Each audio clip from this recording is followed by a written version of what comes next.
Welcome to the Fresh Squeeze Podcast.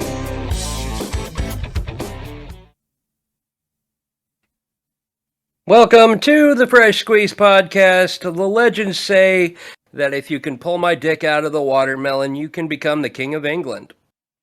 That's an excellent legend. Yeah, absolutely. Well, all right, so joining us today, if you look below me, hey, while you're down there, that's Travis. Good old man, Couch Potato Gaming, one of our best dudes. If you look to my immediate right, or left, depending on if you're in the mirror universe, we got Schlooby Snack. And as always, Jason. So, we have an amazing announcement today. Our podcast has been so popular and forward-thinking that we have been bought out by The Partners, which is a large conglomerate that owns literally thousands of other podcasts. We appreciate everyone that has watched us so far, and the partners as well as the rest of the Fresh Squeeze podcast team are very excited to continue to provide excellent content for you every other week. This week, we have a somewhat of a current event and politics show planned for you. First, we're going to take a look at the FBI search of Donald Trump's estate and the MAGA reaction in the aftermath. What better place to start than The Sun, an Aussie conservative media outlet that is somehow also pro-MAGA from the land down under? So I thought you actually were going to start talking about the sun, like that thing in the sky. Not. I mean, that thing. that would be kind of like a little bit of a science moment, I suppose. But let's give this a look. I'm probably going to skip through some of this because it's literally just vehicles driving by. But there's a few commenters here. That hat's pretty baller. That it is. Medium pimpin'. In my own opinion, I think it's another unjust, made-up thing like the impeachment hoaxes, and same with the January 6th. Trump didn't do anything wrong with January 6th because he ordered the National Guard, and Nancy Pelosi denied it. Time to go, buddy. This is right here. This is a blind spot, right? On the road, cars can see you guys. Obviously, it's colorful. Biden administration, the Democrats are weaponizing the FBI, and it has to stop. The FBI is not here to weaponize against another president. It never has happened before. They should go after things that are clearly a violation, meaning the Hunter laptop, which they don't even have to investigate because the laptop is right there, all the evidence is there. Hillary, all of that is not investigated. President Trump is investigated because they're scared that he's running, and he will win again. So one thing that I just kind of want to notice here, which we're gonna get a copyright strike for that music in the background, right? Well, just one thing I want to notice, or just try to take a note of here, is last time I checked, and correct me if I'm wrong here, is Hunter Biden the fucking president? I just want to know, like, so why do we keep talking about Hunter Biden? Actually, I don't know. I mean, the way they talk about him, he must be the president, because I'm just saying, how often do we freaking hear over and over again this Hunter Biden shit when it's like, first off, nothing ever came from that investigation. Why are we still talking about it? And you're blowing my freaking mind, man. Hey, Raging Bubbles 95. Thank you for having a first time chat. And I agree. What is that hat? That hat is a bit crazy, but look who we're talking about. I mean, go back to a still of that hat real quick, if you would. Yeah, for sure. It's, I mean... Okay, just looking at the size, shape, and the blank look on the face beneath it, it reminds me so much of those cheesehead hats that you see at Green Bay Packers games. Right? And the same little dick energy about it. Oh, show. That's actually a normal size hat. She's just really small. Compensating. We got Thumbelina wearing an actual sized hat. So there's a couple there. I'm kind of scanning through. They speak in a different language that none of us speak, so I'm just going to skip over that. Let's. No, go to it. Let's see what happens. I mean, okay. I wanna hear what they're doing. I mean, I did. Have you tried turning on the closed Speaking captions? Spanish. Yeah. o en Venezuela o en Nicaragua, porque aquí nunca se le ha hecho un presidente So like I que said, no está ni en su I don't casa. speak that language. Ha I'm not going to be able to venido comment My on it. opinion, this is communism. She literally just said Trump is good, Biden is dead. I live this. I know what this is all about. Weaponize DOJ, weaponize FBI, weaponize the IRS. That's what they've been doing. Aren't they already weaponized? So I'd just like to note that they were just jamming out to Mambo number 5, which makes all of their opinions. really were. All of their opinions are now moot at this point, but let's go ahead and continue to the next interview. Wait a minute. Lou Bega, MAGA, both end with GA. GA is the state short for Georgia. Georgia is where peaches come from. You turn as red as a peach when you're angry. Donald Trump's all the colors of the peach. The fruit conspiracy. It is a wild conspiracy there. Conspiracy. I'm going to put this lower thirds behind the chat box. I don't think that in this video there are any more comments. So we're going to go ahead and go to the next one. So for this, Mike, who are we going to take a look at? Well, right now we're looking at Donald Trump's face behind a play button. Sure. Okay, but next we're going to take a look at Fox News interviewing Donald Trump's son, Eric. Last name unknown. He has quite a bit to say, and most of it is rather cringy. So all right, joining let's us now fucking do live. it. He was with his father for most of the day, as I understand it today. Eric Trump is with us. Eric, you were with your dad as this was unfolding? I was, Sean. In fact, I was the guy that got the call this morning, and I called my father to let him know that it happened. So I was involved in this all day. And, you know, welcome to politics in the 2000s. Sean, my father never got so much as a speeding ticket in his life, you know, until he made one decision, and that's to go down the escalators of Mar-a-Lago and spend a lot of money and go and actually fight for this country for the first time. And he did a better job than anybody has ever done. And they started coming after him. The Washington Post, the day he won, 2016, the day he won, November 8th, that night they wrote an article. This is when impeachment begins. He wasn't president. He hadn't been elected for for 5 minutes at that point. So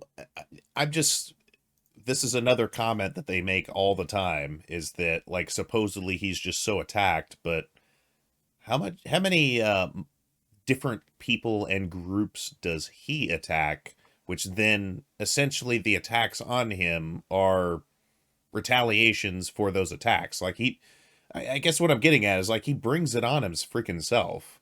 So, like, I mean, every single president's been criticized just as much. I mean, right. You do not take that office without you constantly being scrutinized and criticized by the media. Anyways, like, and same thing happens to Biden. Same thing happened to Obama. Same thing happened to Clinton. Same thing happened to Bush. Like, he's not special. I would just like to note that a lot of those names you mentioned didn't whine about it as much as fucking Trump does. Yeah, you're correct.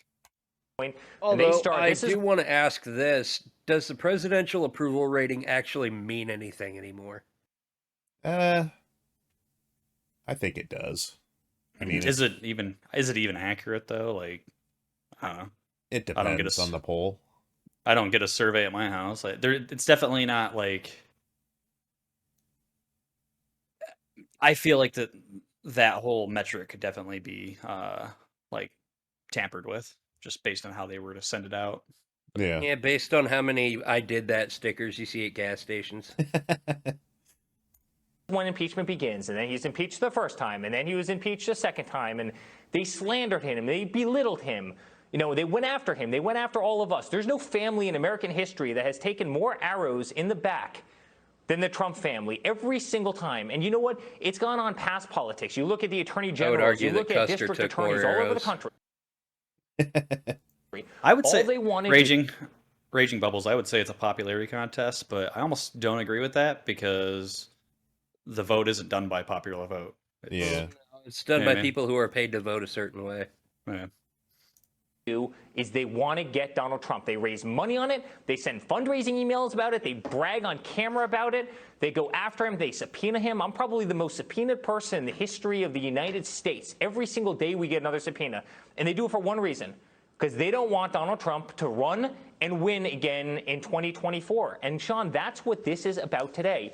To have 30 FBI agents, actually more than that, descend on Mar-a-Lago, give absolutely no notice, go through the gate, start ransacking an office, ransacking a closet. They broke into a Ransacking a closet. safe. Well, He didn't even have anything in. I think it's funny that he's like, they gave us no notice that they were going to raid us. Like, no shit. That's what a raid is, you dumbass.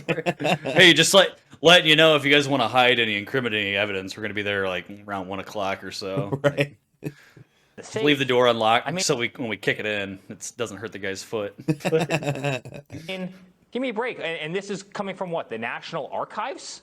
Yet, Hunter Biden, he's a firearms crimes, prostitution, illegal drugs. Here we go with Hunter Biden, who is not a political person. I mean, the only politics or anything that we should be mentioning about Hunter Biden is that he is, in fact, Joe Biden's son. Beyond that, there's really nothing. Like, all of the fucking shit that was said about the Ukraine thing and all that, there was nothing about it. It was fucking fake. It doesn't matter. And I'm not even saying I like Biden. I think he's like actually a fucking terrible president.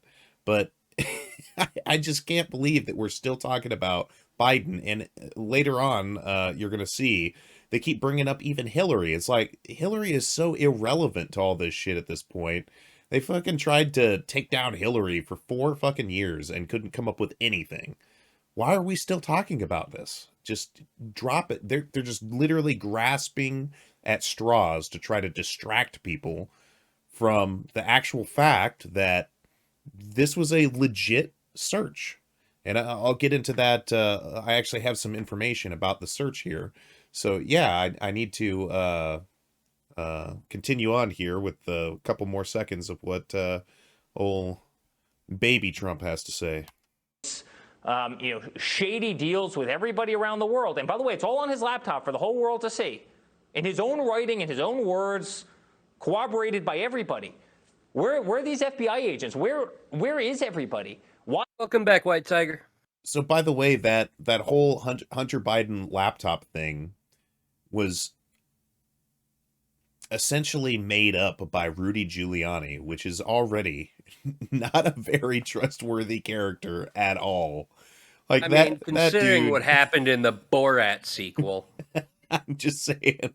I'm surprised that didn't get a little more attention. Like, if Guys, I've been holding this. I've been holding this back like as a secret. I actually have one of Hunter Biden's laptops myself, and tons of tranny porn. Like, hey, good for him. Like, you wouldn't even expect it. Don't so kink shame. much. No. But no, like that's how unfounded like that statement is. Like they don't even like there's no proof. It's just some dude that owns a computer shop that says he left some random ass laptop at his shop fucking 10 years ago or something like that. Right? So It was just complete nothing. It was a big old nothing burger, and yet they're still continuing to go on about this shit. It's ridiculous. Am I the only one that just absolutely adores the word nothing burger? What? I love the word nothing burger. I really do. Well, good. It's just so much fun to say. Donald Trump and his family. Why is it that the political persecution only goes one way in this country? And it doesn't, as we've already mentioned. Let's go to the next unhinged reaction here from Sean Hannity, who says this would have never happened to a Democrat. And welcome to Hannity. And tonight we start with a Fox News alert. Eric Trump will join us in a moment live. He was with his dad all day today. He'll give us an inside scoop.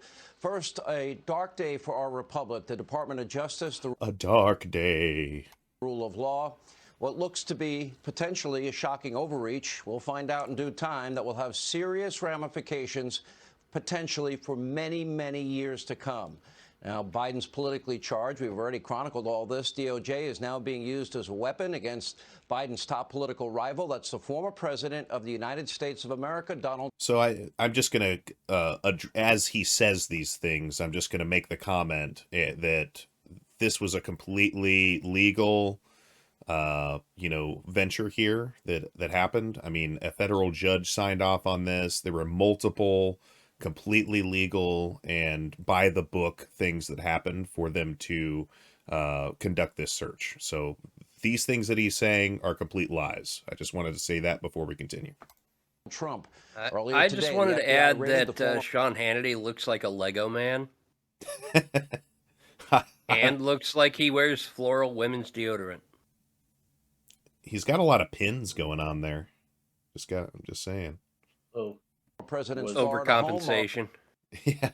Mar-a-Lago while he was in New York. According to President Trump, the agents swarmed his residence unannounced, breaking into the home and even his beautiful personal home, safe. Mar-a-Lago. President wrote, quote, "My beautiful home, my beautiful home, Mar-a-Lago in Palm Beach, Florida." Hey, thanks for the sub, Raging Bubbles. Quote, "Nothing like this has ever happened to the President of the United States before.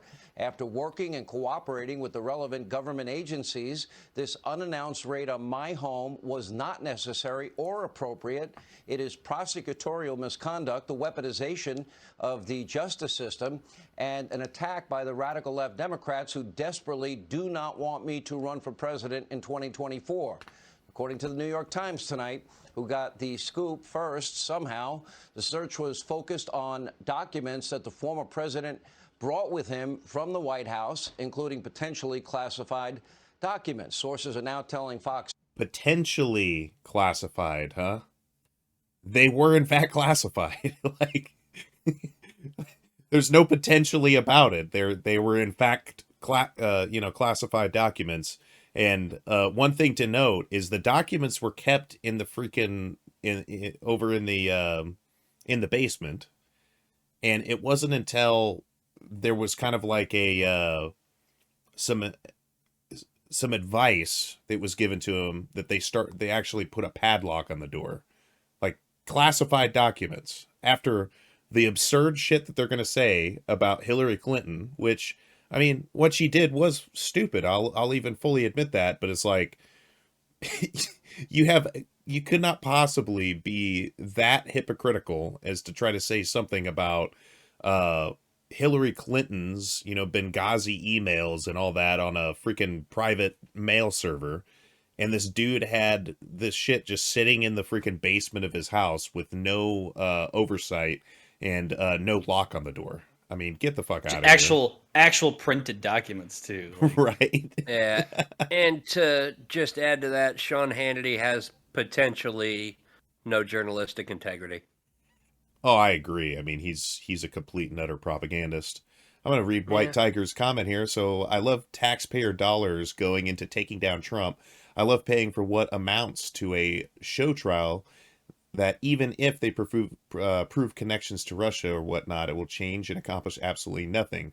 But making a few liberals cheer and a few conservatives cry until 10 minutes later, we all move on to the next Fox that says faux outrage to distract us from our corporate masters. I think that there's some real stuff here, and we'll get into it after we see some reactions here. But like, this was completely by the book. That, it wasn't like they're trying to frame it as like this political thing. Really, it's just he broke the law, and the FBI, we suspect that he broke the law, right? The FBI is just investigating that. That's what the Federal Bureau of Investigation does. That's all that's happening here. They're doing what the FBI does. Period. They are absolutely doing their due diligence. But before we continue, I'm going to call this right now, just right now, on record. If all this shit is covered, taken care of, and swept under the rug before 9/11, there's going to be a big event happening in 9/11 on the anniversary of the Twin Towers that is going to be jackhammered down our throats in an attempt to take patriotism to the next level and just, key jingling. See what I'm saying? Something's going to happen on 9/11 if this is all over by then. Sure. And then our attention will be diverted. So I just want to make a comment here. I just commented actually on the Facebook stream. I have no control over the quality of the Facebook stream right now. I've was having this problem pretty much all week streaming Hunt Showdown on Squeezebox Gaming. I apologize, even though I can't, like I said, I have no control on it, but it just is not viewable. Like, it's buffering over and over again. There's nothing I can do about it. It's nothing to do with my stream settings. It's something on Facebook side, so I apologize. Let's continue. Related in any way to January 6th, but according to one source, the FBI was, quote, not being judicious about what they took during the search. Just so we are clear, this raid is truly, completely unprecedented, and you can't imagine this would have ever happened to a Democrat. This is where Americans now begin to ask the question, do we have a dual justice system in America? Is there equal justice under the law? Do we have equal applications of our laws? Remember Hillary Clinton's house? It was never raided, even though she stored troves of classified material on a personal server. She deleted 33,000. That was not at her fucking house. Right? It was in her office. What the fuck is he saying? Well, I'm just saying, like, and that's the thing too, is this, how could you even mention that when, like, Trump is essentially doing the same thing but worse? So, like, you're literally just saying, hey, I disagree with this and I think this is bad, but then in the same other side of his mouth is saying the thing that Trump did is somehow not bad. It's like, dude, it's the exact same fucking thing. It makes no sense whatsoever. Nobody had ever heard of bleach pit before Hillary Clinton, and then there were hammers involved with devices and SIM cards that were missing. How about the dirty, unverifiable Russian dossier that Hillary Clinton paid for, being used to lie to a FISA court, to spy on a then presidential candidate, later a president?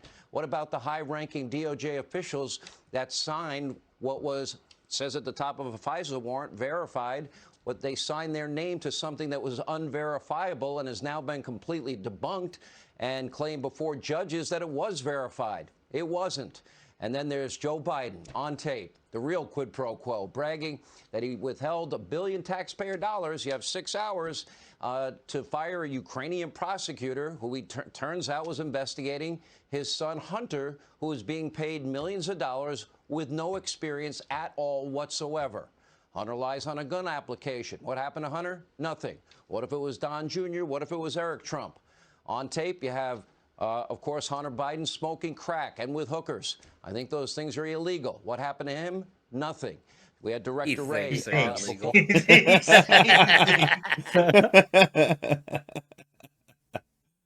dude. I'm just saying, like, doesn't it seem like, we don't have to go through this whole thing because we're getting a lot of repeats here, but essentially they're just trying their best to just throw a shitload of things out there to just distract from what Trump is, like, literally doing, right? Like, I can't say, I mean, okay, he wants to complain about Hunter Biden, which, once again, isn't the president, has not run for political office. Why are we still talking about him?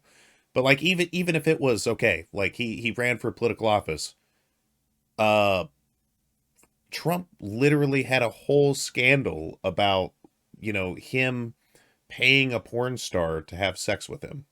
So I'm just saying, like, isn't that the same thing as a fucking hooker? Sorry, but no. Well, that was an escort. That's different. I'm just saying, like, you can't seriously, you can't. Annie Daniels. As long as you set up a camera and, like, pretend there's a film crew, then right. I guess it's a little bit different, but also I'm just... technically, I think smoking... escort quests are the worst. I think the actual act of smoking crack isn't illegal. I think it's just, like, being in possession of it is what's illegal, isn't it? Probably, but I mean, like, if you look at it this way, in a CPS case, if the CPS busts in on a family that are smoking meth with kids in the house, they're Well, not that's going to child do a damn endangerment. thing about the parents with the meth. They're going to take the kid out of the house Yeah. and not even look in the rearview mirror. They're just going to go. They Yeah. don't even go. I mean, seriously, I've had a friend whose daughter was taken from his ex's house while his ex had meth in her hand. They didn't even call the cops on that. They just took the kid. Yeah. So let's go over and take a look at the funny and unhinged reactions of some of the MAGA heads outside of Trump's home while the search was happening. These ones are pretty good. This guy I find to be particularly funny because he literally is crying. And I'm just gonna say, like, the reason I am saying that this is unhinged is that I can't even imagine myself, and hey, I'm just speaking for myself here. I can't imagine a single celebrity, or person that isn't like just a personal friend that I know and have like spent time with and like actually have a care for, that I could bring myself to tears about them having their home raided. You know what I mean? Like, it's, if you're making your whole personality around this such so that you're literally brought to tears on it, you need to really evaluate some shit. Like, I'm just saying. Yeah. Can y'all hear me? Yes. Yeah. Because I can't hear none of y'all. In my I mean, own opinion, hello. I think it's another We can hear you. unjust, made-up thing like the impeachment hoaxes. And, and I got same sound with again. January 6th. Yay. Trump didn't do anything wrong with January 6th because he ordered the National Guard. Nancy Pelosi denied it. The Biden administration, the Democrats are weaponizing the FBI, and it has to stop. The FBI is not here to weaponize Hattie against McGee. another president. It never has happened before. They should go after things that are clearly a violation, including the Hunter laptop, which they don't even have to investigate. So one thing that I noticed, and take note, they're purposely doing interviews of people who have foreign accents. Yeah. Yeah, because they want to be diverse. The evidence is there. Hillary, all of that is not investigated. President Trump Everybody roll a perception check, please. That he's running, and he will win again. In my opinion, this is communism. Here he is. You can see it where I'm from. He knows. I live this. I know what this is all about. Weaponized DOJ, weaponized FBI, weaponized the IRS. He freaking knows. The state. I was shocked and surprised. Why do they keep saying that the weaponized? FBI would do that. I think it's political Because it's a buzzword. So yeah, there's nothing weaponized. They got a warrant. It's yeah. It's his normal due process. Like it's there's no weaponizing of anything. They didn't kick a door down. They showed up in like t-shirts and khakis. I mean, get the fuck out of here on this, you know? Yeah.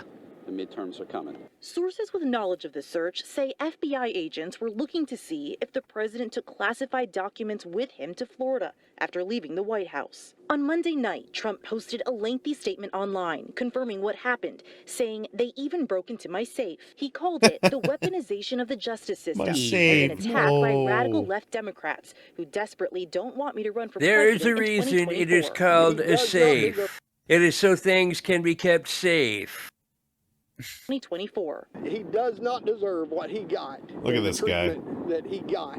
Ben Pollock drove 3 hours from Polk County. Okay, He says to be here for Trump, but also for his family. Because we were at January 6th. Conservative, I don't know. He straight up on TV said that he was at January 6th, dude.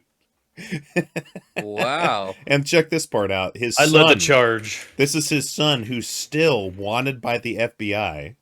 The FBI is searching for his son, Jonathan, who was at the Capitol riot. The FBI releasing this video saying Pollock's son is accused of assaulting multiple officers. He's still on the run. Fortunately, my son, I don't know where he is. It was worth it. The American people need He knows to stand exactly up where and he is. realize that their country has In been his stolen basement. from them. I'm holding the flag upside down because I need the American people to come to my rescue. This week's FBI search comes after the National Archives said in February that 15 I was waiting boxes for him to like tell people why the flag was upside down, because everybody who fucking does that, they got to let you know, like, yeah, it stands for distress. But fucking.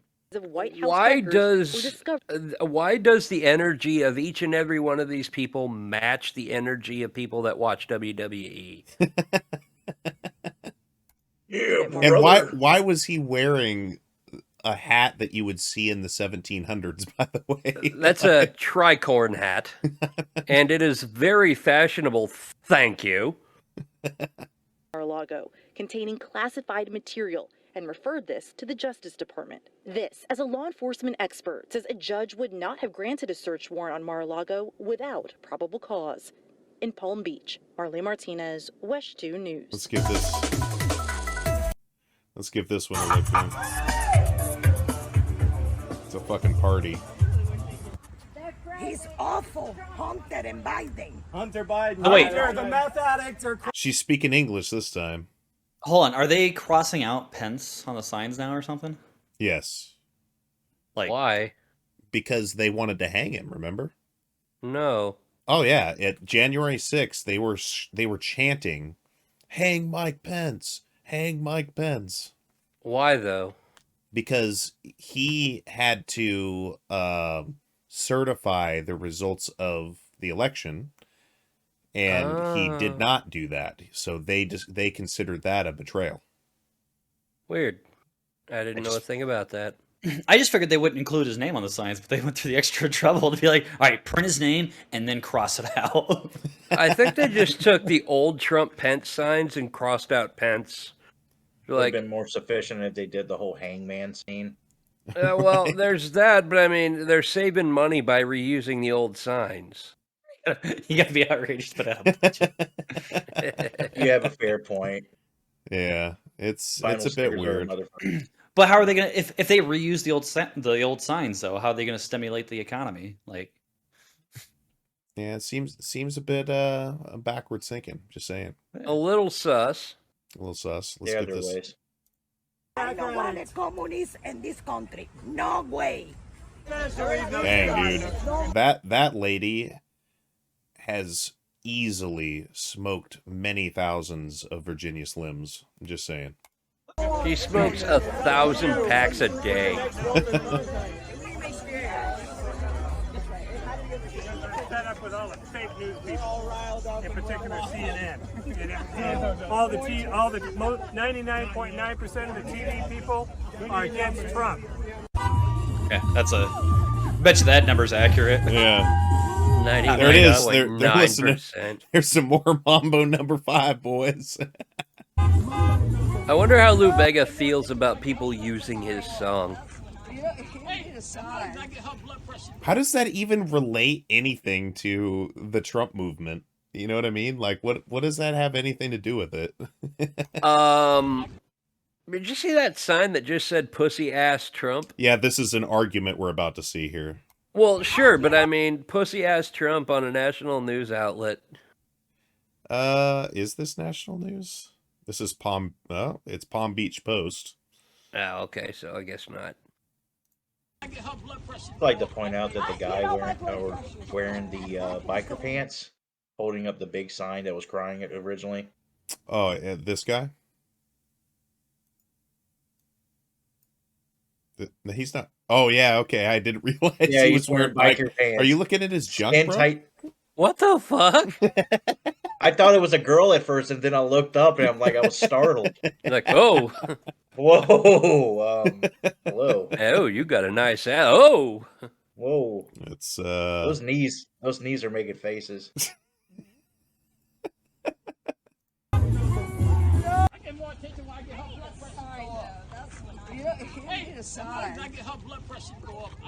You know my blood pressure is fine. Oh, low blood pressure. You assistant. But the best lie he ever told was he was the best baseball player in New York. I couldn't live with that. I couldn't live with that. I couldn't live with that. I had to start writing on the money and everything. He's done more. He wrote more. He's put money to the black colleges. Black. President. It ain't about black. Hey, I'm not black. Hey, look.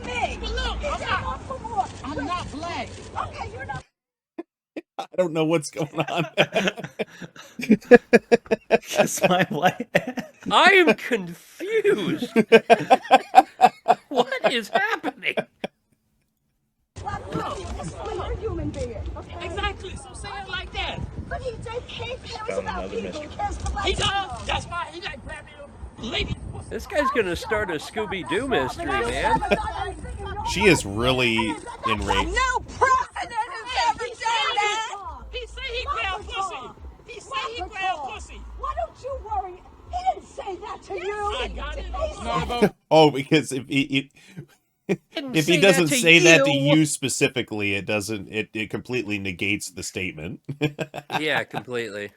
Character is about policies.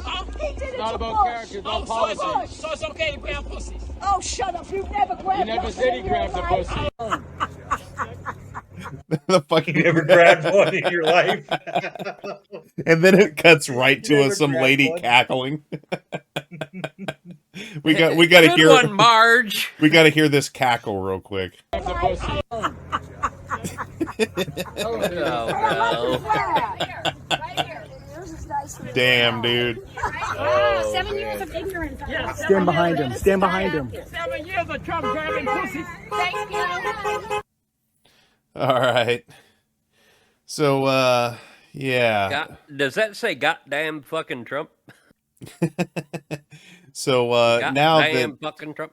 now that we've checked out some of the absurd claims from the MAGAverse, I want to take a look at this article in The Atlantic called "Don't Call the FBI Search of Trump's Home a Raid." And I'm going to kind of just, skim through this a little bit. So this is an interview between the author, which is Carolyn Mims Nice, and a former federal prosecutor by the name of Mary McCord. So Carolyn Mims Nice says, "How easy is it to get something like this approved?" We'll switch over here.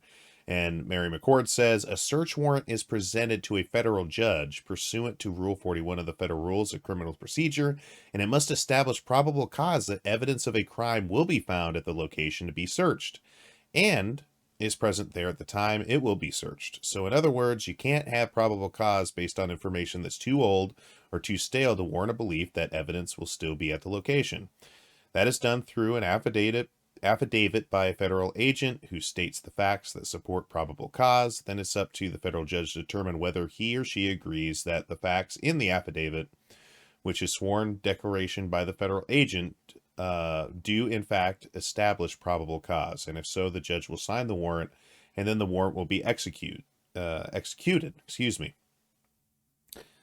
So what would it take from the Department of Justice perspective to pursue something like this? In an ordinary case, it's not involving a former president. Depending on whether the case is sensitive or not, the federal agent would come to a prosecutor, usually someone in the U.S. Attorney's Office, and have them sign off on the search warrant request, and then go present it to a judge. And if that's a particularly sensitive case, a prosecutor might run it up the flagpole all the way to the U.S. Attorney. If that's a really sensitive case, then the U.S. Attorney might run it up the flagpole over to the main justice. So essentially, to kind of, I read this a bit earlier here. So essentially, this was all by the book. There were multiple chains of command here. There were multiple levels in which they had to get this approved. And ultimately, we found out that the Secret Service actually just straight up let them in. It was the Secret Service that led them to all of this information. which would be the federal agent that they're talking about there. And just a few things here. So they said, based on your past experience, how long would you suspect this has been in the works? And McCord says it's hard to say. Can't generalize about that because each case is different. I will say, though, that we know there were documents and other presidential records missing. The Washington Post reported that the National Archives reached out to the former president, and that led to the 15 boxes of materials being returned to the archivist. Because they were presidential records that by law had to be preserved. So ultimately, they ask, what's the difference between a raid and executing a search warrant? McCord says a raid is just a term that often the person whose premises got searched will use because it's kind of hyperbolic and it sends a signal that there was something inappropriate or unwarranted about the activity. And so I think it's not the right term to use here. This was an execution of a court-approved search warrant. It happened in daylight hours. It wasn't in the middle of the night. Verbiage I've heard from the former president about, they even, quote, broke into my safe. No, they had the authority by virtue of the search warrant to enter any kind of compartments or containers that the search warrant is authorized. Of course, I'm assuming it authorized entering a safe, but none of us have actually seen the search warrant. Assuming it authorized that, there's nothing unlawful or unwarranted. So words like raid or breaking into are really improper, and they send a message that the department and the FBI did something wrong here. So, Mike. Well, it would seem that the words being used are not dictionarily defined. The FBI search was not a raid, as they say, and it was really completely within the law, and involved multiple levels of the legal system to even implement. So why is conservative media claiming that it's unprecedented? Let's discuss. So what do you think? Got any comments there, Travis? I mean, I don't understand why we're not calling it a raid. It's a raid. The FBI does raids. That's okay. It's within the law. It's what they do. Teams, local law Heh. warrant. Raid Shadow Legends is a new hit game from. Also Damn, a, White Tiger, you're throwing out some bangers tonight. It's also a 2-part movie. Hang on, what? Oh, great movie. Yeah. Yeah. It's a raid. Yeah. Oh, yeah. Travis, I've seen that one. It's are good. you It's coming got through a your lot of headset? action. Because you're kind of echoey. I believe so. Thank you. But while he's checking that out, I really think, and I've already mentioned this a little bit earlier, this is just an attempt by just essentially conservative media to deflect, the That's facts. all they do is deflect. And they're just trying to create outrage about something that was completely within the law. I mean, if you break the law, should be prosecuted. They're the first people that will go over and talk about, if somebody goes over and gets arrested for this or that, they should have followed the law. And it's really hypocritical for them to, just because it's their, MAGA guy who broke the law and he, gets his house searched completely legally by the Federal Bureau of Investigation. All of a sudden, all of that goes out the window. They are just the biggest hypocrites and complete grifters there are out there.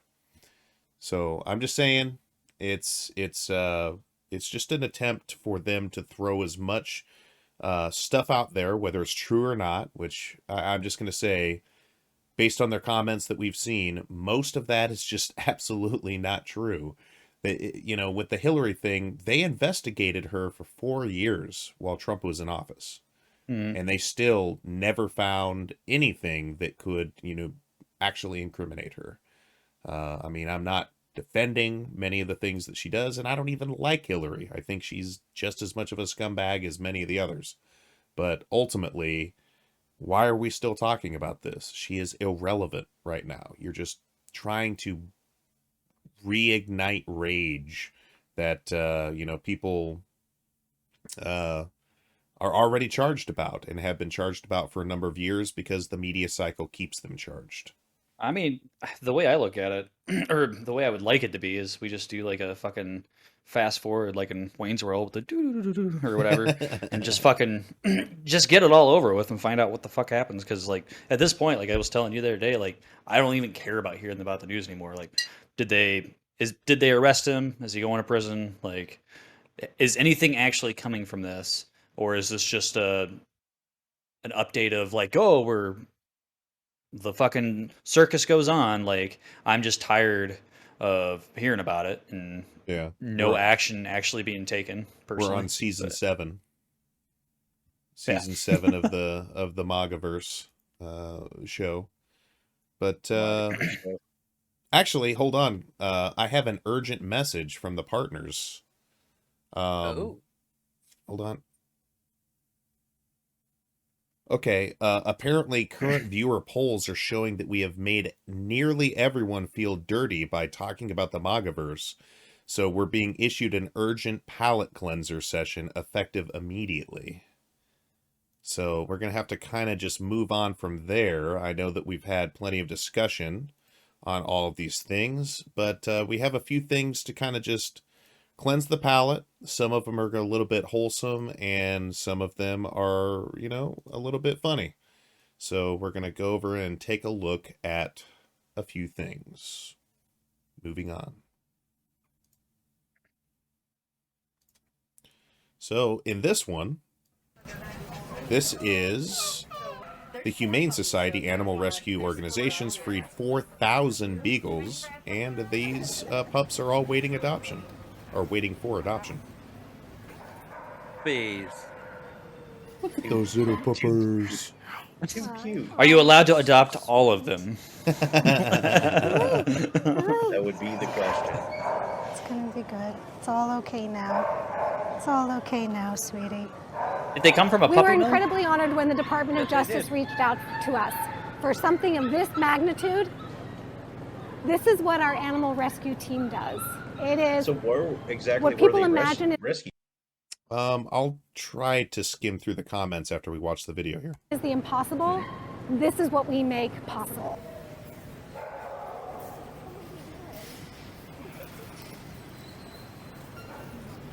Yeah, it looks like it's a puppy mill. I know beagles are commonly used in like testing facilities as Little well, pup so that could be pups. part of it. Those little pups. Let's see what the comments have to say. This is way better news than Trump. Well, I'm just gonna say, way better. It's big news when a puppy mill gets shut down and all the puppies are put on adoption. But does anybody raise a torch when a farm is shut down and all the cows are let loose? Go vegan. I mean, I feel like that would kind of be bad for the environment if they just released the cows. Like, Oh, all right. extremely. Yeah, it doesn't actually say. Pet the cow. Oh, okay. They were. Here's the source here. 4,000 beagles destined for drug experiments. Yep, lab dogs. Wow. Lab Why? dogs. Why would they Animal even? testing facility? Why would they even use beagles for? I think beagles have like a stronger immune system than other dog breeds. Yeah, it says it's going to take 60 days to get all these animals out.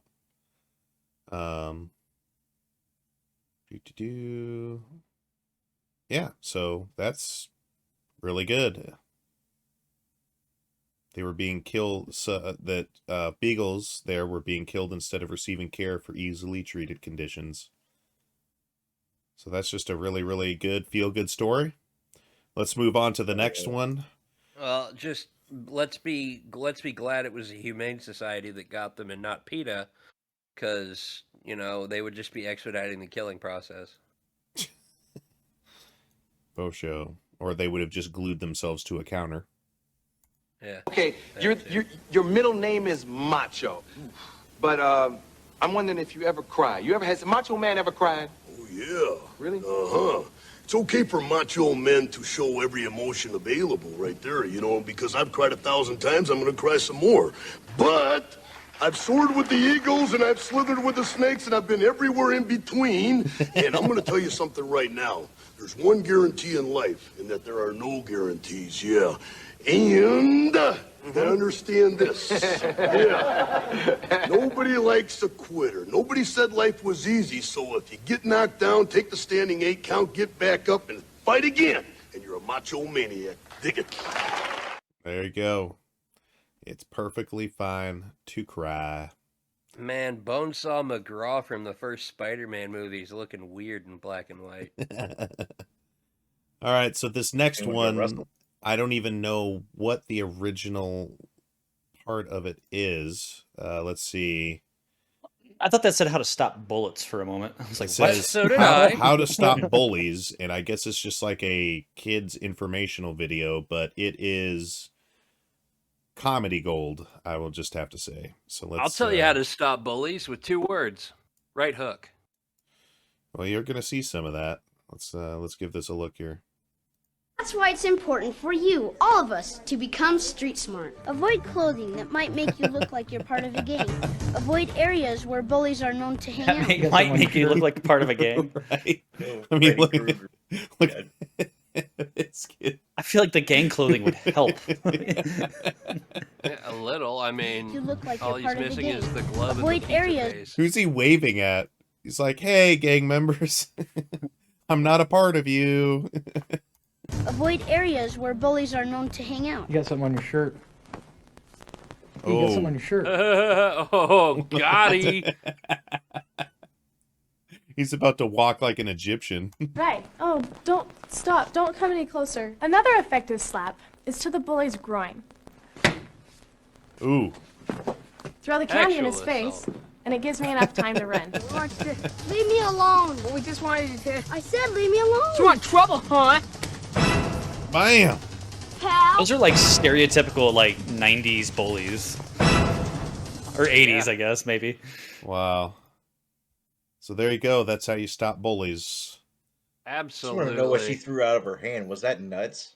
It looked like cereal She or said it was something. candy. Like, she said like it was candy. candy. So this next one, it says she wants a box of condoms. In it, yeah, another comedy gold here, but it's a bit naughty. Hey ma'am, how you doing? How can I help you? Can I get an extra large box of condoms? How many? 3. 3 boxes? Yeah. For what? I met this dude, man. He got a dick on him on the trial. Damn. Yeah. Love how they have I the bet you have Oblivion fun. HUD on there. I'ma try. Oh, But it's bigger than yours. damn. Yours. Mom. You make me feel He does sad. look like an Argonian. I hope I did. Dang, lady. Silly you, You silly motherfucker. bitch.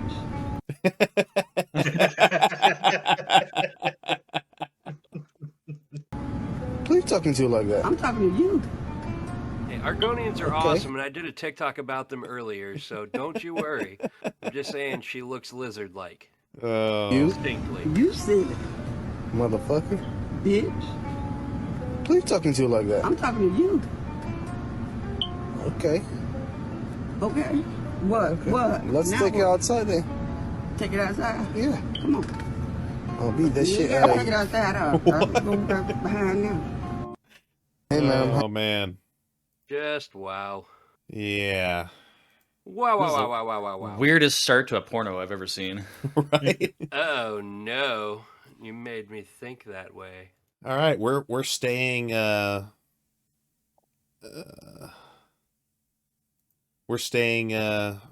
into the controversy.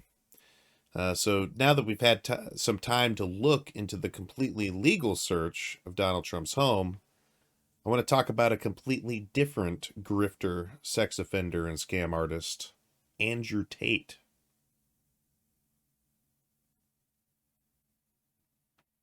Andrew Taint, right? I wish that was his name. But I've been saying Andrew Tate this entire time. So, like, well, it just so happens, if you don't know who Andrew Tate or whoever is, the internet has amassed a ton of videos about him and his general dealings, but the best one I can find that fully encompasses who he is and where he came from is really just around the corner.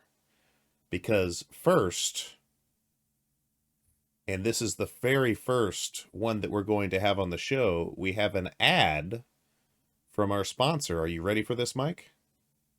Yes, I am. Hey, Jason, have you ever wanted to make love in a cornfield? Not really.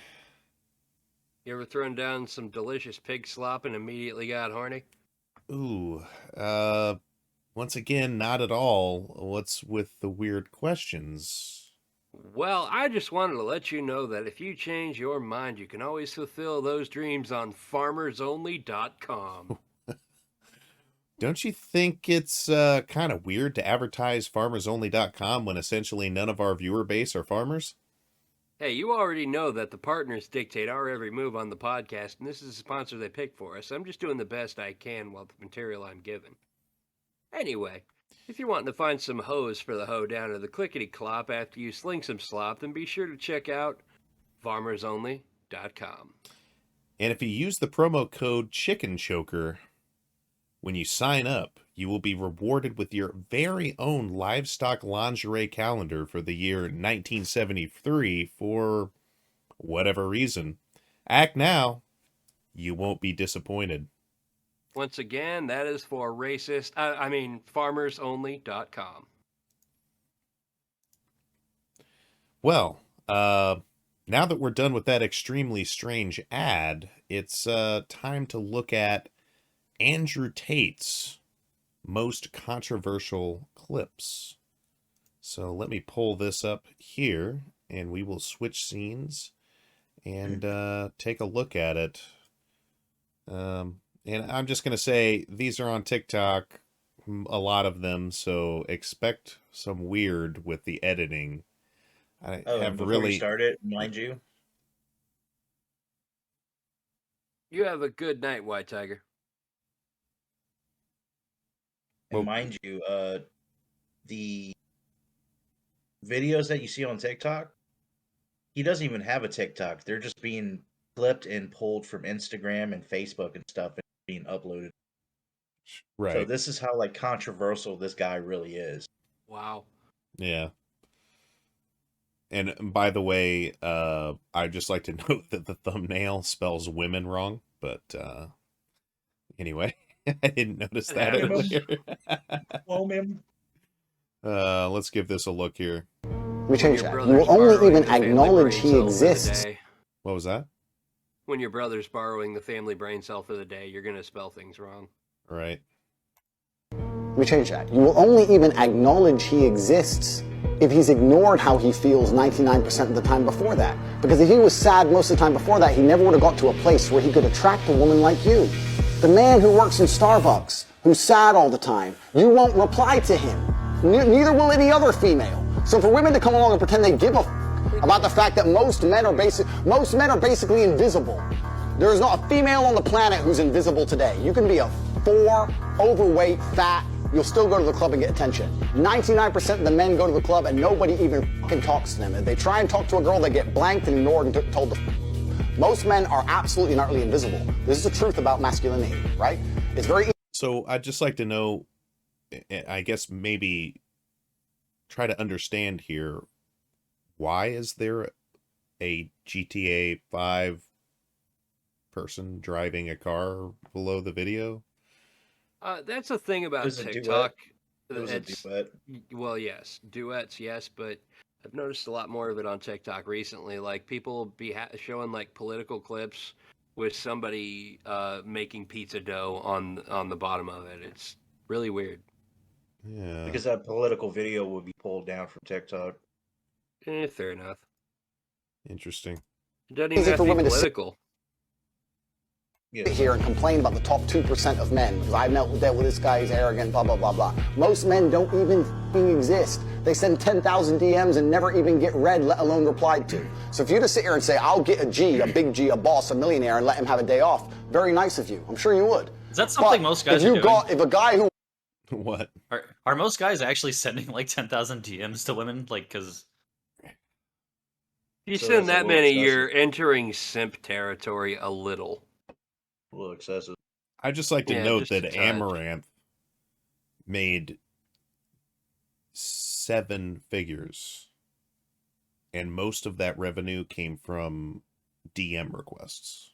Yes, it did. Yeah, I read something about that. It was her and Belle Delphine are like on the top earners on OnlyFans, and they've made literally over $10 million a piece.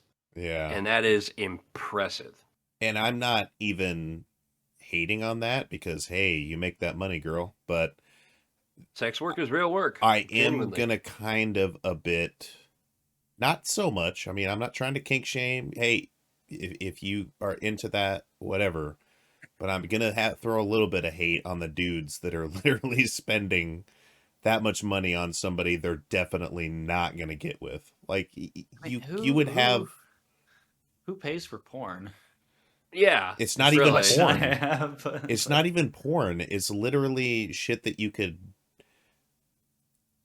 get for free and is not actually porn in a lot of cases. Like, they don't even show a full titty. So, well, generally not, but, sleazebag pro tip for anybody listening out there. If a girl has an OnlyFans, there's a good chance that her Twitter has the uncensored pictures right there out in the open for free. Write that down. True. Yeah. Very true. Wanted to have days off all the time, he never would have got important enough in the first place to attract a woman like you. And that is the reality. As a man, it's player versus player. It's ultimately competitive. Jason, and as a man, you have... Pause, please. Just want to point out a little something I noticed linguistically about this this broken condom looking dude. Fucking... He has a glottal stop like he's speaking with a Cockney accent almost. Yeah, he's British. Is he actually British? Yes. He has no lilt to his voice other than a glottal stop. It's like, I'm going to go open a bottle and I'm going to have me a drink of some champagne. Actually, I think he's, and we'll see in a video later, might have to correct myself there. I think he's actually American, but he grew up in Britain. I'm pretty Still, sure. just the glottal, it's weird to hear that without an actual British accent behind it. Yeah. Like a bottle of soda. Well, you're going to find that he is just all around very weird, narcissistic, and toxic. Well, sure, you can tell that by looking at him. He looks like he smells like cat pee. Yeah. To outcompete the other men who are prepared to get up and do it anyway. That's how it works. There's no such thing as saying, I'm sad, I need 2 weeks off. Not as a man if you want to be important. I mean, if 12 tigers... So do we want to comment on that? Do women... So, like, apparently, and, Couch Potato Gaming and I talked about this earlier a little bit.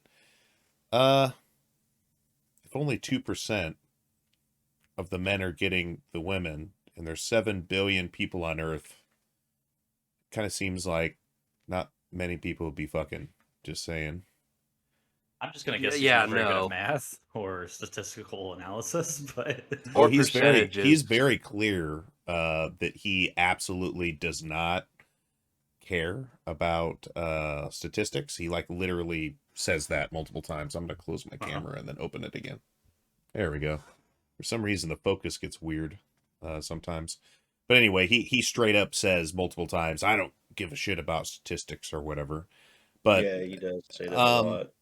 I'm just gonna say it, and you're gonna see a trend here, and I'm not gonna stop and have comment on all of these because we'll talk about him in more detail later. But he very often just kind of throws random shit out there. Well, I think he's just trying to say shit that he thinks that the audience that he's trying to reach is going to agree with and be like, yeah, that's how I feel. Like, yeah. Well, sure, but I mean, like, whether he's bringing up something about 12 tigers. He went from being a cringe bag to just being straight up edgelord. Oh yeah, by the way, if you preface something with 12 tigers. He's from Yeah. Chicago. Wow. Chicago, and you raised in Ludden. I don't believe in depression. Don't message me about depression because I don't believe in it. If you're asleep in your bed in the middle of the night and you hear a noise and you believe in ghosts, now you're afraid. But if you don't believe in ghosts, it's the wind and you go back to sleep. You give the ghosts power by believing in them. Your house is only haunted if you believe in ghosts. Belief is a powerful thing. If I were to stand in front of you and I were to tell you that I could punch you as hard as I can in your sternum, and I could fracture it and send a splinter into your heart, would you allow me to try? You wouldn't, because you know I believe I can. I believe I can hurt any man on the planet, and that's why people are afraid of me.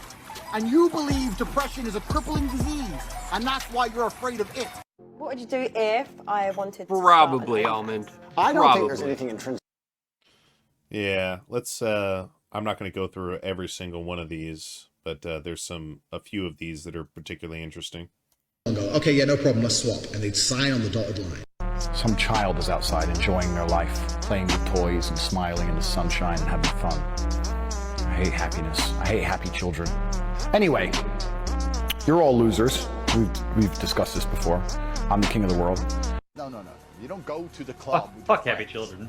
I don't know what kind of That's bullshit. bitch-ass dude is letting his chicks go to the club with her friends without him. No. You stay in the house. You don't go nowhere.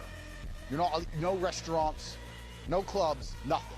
Because life... Yeah, so let's, this next video that we're going to watch is a bit lengthy, so let's go ahead and switch to that. This is called The Dark Reality of Andrew Tate's Rise to Fame. And this is going to cover the obvious, I would hope, reasons as to why we are covering this guy, because he, in my mind, is very dangerous to a large portion of people out there. So let's go ahead and get into it here. Andrew Cobra Tate is currently the most viral person in the world. More people are searching. We need to, like, on this one, probably not stop very often. I just have one comment. Is his middle name Cobra? That's, I think, one of his handles, yeah. Just for him than I'm Kim gonna need booze Kardashian, for this. the NHL, Joe Biden, and the entire country of Romania, which is where he currently resides. He gained over 2 million followers in the past few weeks, and that doesn't even represent how much dominance he's had over all of social media in the past few months. Why? Well, every couple of years, social media gets introduced to a new self-proclaimed alpha male, red pill finance expert who flaunts his lifestyle and work ethic, who is idolized by a community of other males online. But Andrew is not just a typical phony that's pretending to be something he's not for a little bit of YouTube views and Instagram followers. He really is a multimillionaire. He really is a kickboxing world champion, but he's also accused of being a money-laundering Romanian mafia ally who runs a global sex trafficking business while selling his Make Money Fast course, dubbed Hustlers University, to his millions of followers. Most videos covering Tate just focused on the surface level stuff he says for views. If my chick said, I want to do OnlyFans, I'm like, all right, then cool, go do it. How much you made? 10 grand. All right, give me 8. All right, cool. All right. What woman is going to give you 8 grand? Because you're my woman, you're doing OnlyFans, you're selling my product. Your product. Yes, The correct. woman is not- she's not Next your question. possession. No. That's the world we live in now. Females are entitled and fucking lazy. Another thing I learned is that women are only loyal to the dick they're sucking. He says these shocking and bewildering ideals to get a rise out of people. Those reactions, whether they're good or bad, lead to more views and obviously fame and followers. A strategy as old as time. I know exactly what I'm talking about all of the time. He isn't playing a character, he does believe what he says, but the way he says these things is calculated. You can find hours and hours of content where he sits down and talks about things like, should you let your girlfriend go to the club? And can your girlfriend have a guy best friend? But I want to go deeper. Where does this behavior come from? Why does he have all these shocking allegations against him? Let's take a look at the dark side of Andrew Tate. Andrew's father, Emory Tate, was described by his peers as somewhat of a superhero. He was a staff sergeant in the US Air Force. He was fluent in Russian, Spanish, German, and English, a martial artist as well. But most notably, he was a chess international master who had many victories over grandmasters. A grandmaster is the highest level you can achieve as a chess player. To this day, the chess world is confused why he was never officially a GM when he met all of the qualifications. Emory was a trailblazer and inspiration for black chess players around the world. Unfortunately, chess doesn't pay the bills. Emery was poor. He competed in tournaments and pickup games in the park for money to get to his next location or next meal. He raised his 3 children to think like him. Think of life like a chess match. Every move is calculated, knowing what 1, 2, or even 10 moves will come after that. Emery was nomadic, multicultural, and free. He encouraged his children to be the same way. Andrew grew up in Gary, Indiana, notoriously one of the worst places in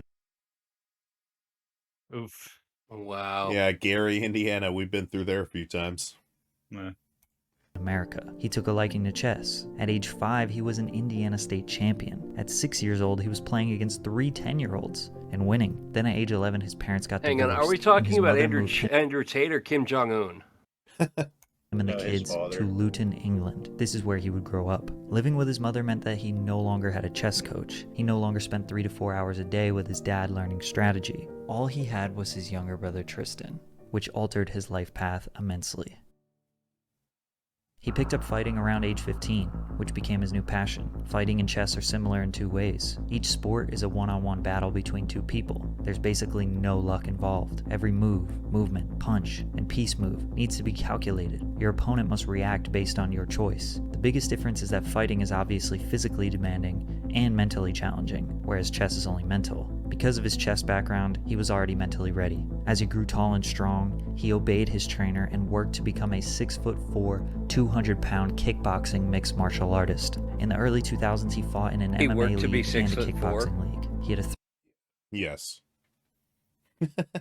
3-2 amateur record in the MMA Ultimate Warrior Challenge in the UK. In his pro MMA debut, he knocked out Shane Kavanaugh.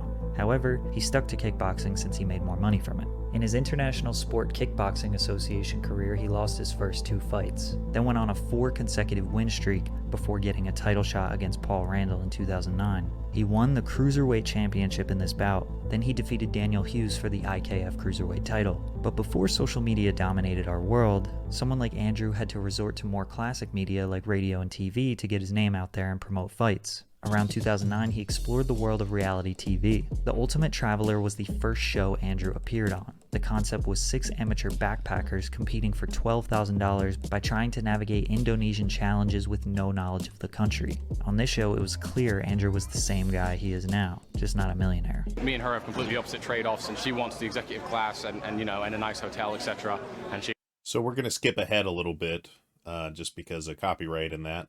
But essentially, between here and the next spot that we're going to be talking about, he essentially creates a bunch of OnlyFans, kind of a conglomerate between 4 girlfriends, 2 of which left. And essentially he starts literally having them be on OnlyFans chat rooms, and he's actually the one chatting, even though the OnlyFans girls are acting like they're, on the keyboard and that. And then that explodes to the point where he gets 75 girls at one point. And he said that was essentially a mistake because it was too much overhead and too much work. And then that's when he started kind of changing things around, where he wanted to really look into money with his brother and, kind of switch up the game there. So we're going to skip ahead a little bit here. Sharing his thoughts on the world. The very first video, Andrew Tate on gun control. Hate speech? The most Really? knowledgeable human in the world.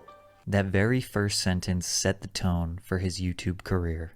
He started posting vlogs to showcase his lifestyle. Fast cars, women, traveling all over the world. But more notably, he started posting these short videos where he quickly speaks his mind on a variety of random topics. Why real men don't cry, alcohol, top 5 reasons you should never own a cat. Basically, if you saw a Tate upload, you knew it was going to be a farce. I'm a vegetarian and I don't eat gluten. Okay, have you achieved anything else in your life? Do you have any actual personality? Are you anything, or are you just a person who doesn't eat meat and doesn't eat bread? And I hate when I tell people my story, my turbulent story, like, well, you know that air travel is the safest form of travel. Don't come at me with statistics, motherfucker. I know statistics. I do not like, and I will never, ever wear headphones in public. When you put your headphones in and you're walking down the street, listening to your music, you are a target. Some child is outside enjoying their life, playing with toys and smiling in the sunshine and having fun. I hate happiness. I hate happy children. His over-abrasive delivery makes you wonder if he's just joking or not. These YouTube videos were designed to drive traffic to his website, tateshinkai.net, where he sold a course on how to get girls, a course on how to get in shape, a course on chess, a course on body language, and even a course on building your own webcam empire. Everything you would see from a typical YouTube guru. Over time, he started to move outside of the pointless rants and into more serious topics. My problem with that gentleman is not that he was black. My problem with that gentleman is that he pulled a machete and tried to kill someone in broad daylight. Think that you, as a person, can save the West and be more powerful than all the information, Google, the media, all the external forces, all these people pushing for America's demise? You don't stand a chance. Because I'm a happy, contented individual. And all the people who sit there and tell me, you shouldn't be so arrogant, they're the people who are unhappy. You shouldn't be arrogant, you should be like me. He's got that Crystal Skull vodka in the background in that last clip. Yeah. Which is fucking horrible. Crystal Skull vodka. It is distilled from spirits. Meek, humble piece of shit. Well, I don't want to be like you because you're a fucking loser. What's interesting is that Andrew didn't talk much about women and relationships too much in the beginning of his YouTube career. Sure, he had a video here and there about his views, but most of his videos were focused on money, success, and the mindset to get there. However, these types of videos typically are associated with the YouTube pickup artist, the ladies' man. As time went on, Andrew's followers requested that he give advice on women, male and female roles, and how he's able to have success with women. Girls running their mouth. I just start beating the f out of them, not even having sex. They love it more than ever. They like it more. The less sex you have with them, the better. I have nothing to talk to women about besides either sleeping with them or... Wait. Yeah, that's it.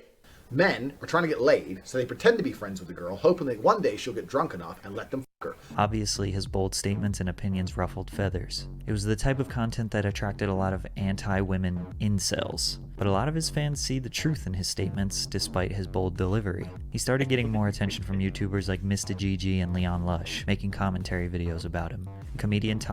The classic comment, this actually makes a lot of sense. Tom Segura and his wife Christina P. would react to his videos very often on their podcast, with their reactions getting hundreds of thousands of views. However, that only helped him grow more. The War Room launches. The War Room is a global network in which exemplars of individualism work to free the modern man from socially induced incarceration. In 2019, it only cost $500 to get in. Today, it costs $5,000 to get in. So who could possibly be in the network that would make it worth this much money? Well, there's author Bobby Dino and Iggy, master of spells and shadows. The War Room in Miami looked like some powerful congregations. It's pretty unclear as to what they actually do. Making money is easy. You just take it from somebody. It's kind of like a country club. You get next to other people with money, but that doesn't necessarily guarantee you success. The biggest and most notable business he is associated with are the 15 casinos he opened up in Romania. Unfortunately, because of the pandemic, his casinos closed down just 3 months after they opened. The first thing is I own some casinos in Romania. 3 brothers, mafia guys, they own 400 casinos throughout Eastern Europe. I came up to them and said, look, I want to do a franchise with you. They said, we're not interested in franchises. We have enough money. We just open them ourselves. We turn over 10 million euros a day. Why do I need your franchise? Eventually, I came up with a plan. I said, look, how about this? I'll open up your locations directly next to your biggest competitor. Worst case, the location doesn't pay any money, but at least it takes money from your competitor. I'll give you a percentage of turnover, so even if it doesn't make profit, you make money. I'll take all the financial risk. I'm not sure what casinos they are, but just by a quick Google search, it seems like a ton are still closed in Romania. So he's been paying rent, and they haven't been open for potentially 2 years. The pandemic impacted businesses around the world. Everyone was facing some serious financial pressure. So Andrew needed a way to come up with a new cash flow method. Hustlers University 2.0 was born. This was a no-nonsense crash course on how to get rich fast and be successful in business, taught by a multi-millionaire. In Hustlers University 2.0, we teach about fast money. I don't teach you how to save more money in a stagnant pool, because that's the way, listen, if you do that, you're always going to be poor. Hustlers University and the War Room seem to provide the same information as to how to make money online. The War Room just hosts meetings in the physical world and costs $5,000. We help people get multiple passports and multiple residencies, multiple bank accounts, because I believe your #1 priority as the world reopens should be getting as many passports and residencies as possible, because slavery is absolutely coming to the world. The university costs $50 per month and will teach you 18 modern wealth creation Feels like methods dudes to get planning rich a quick. hostile These takeover methods of the are so Mushroom that you can Kingdom. escape.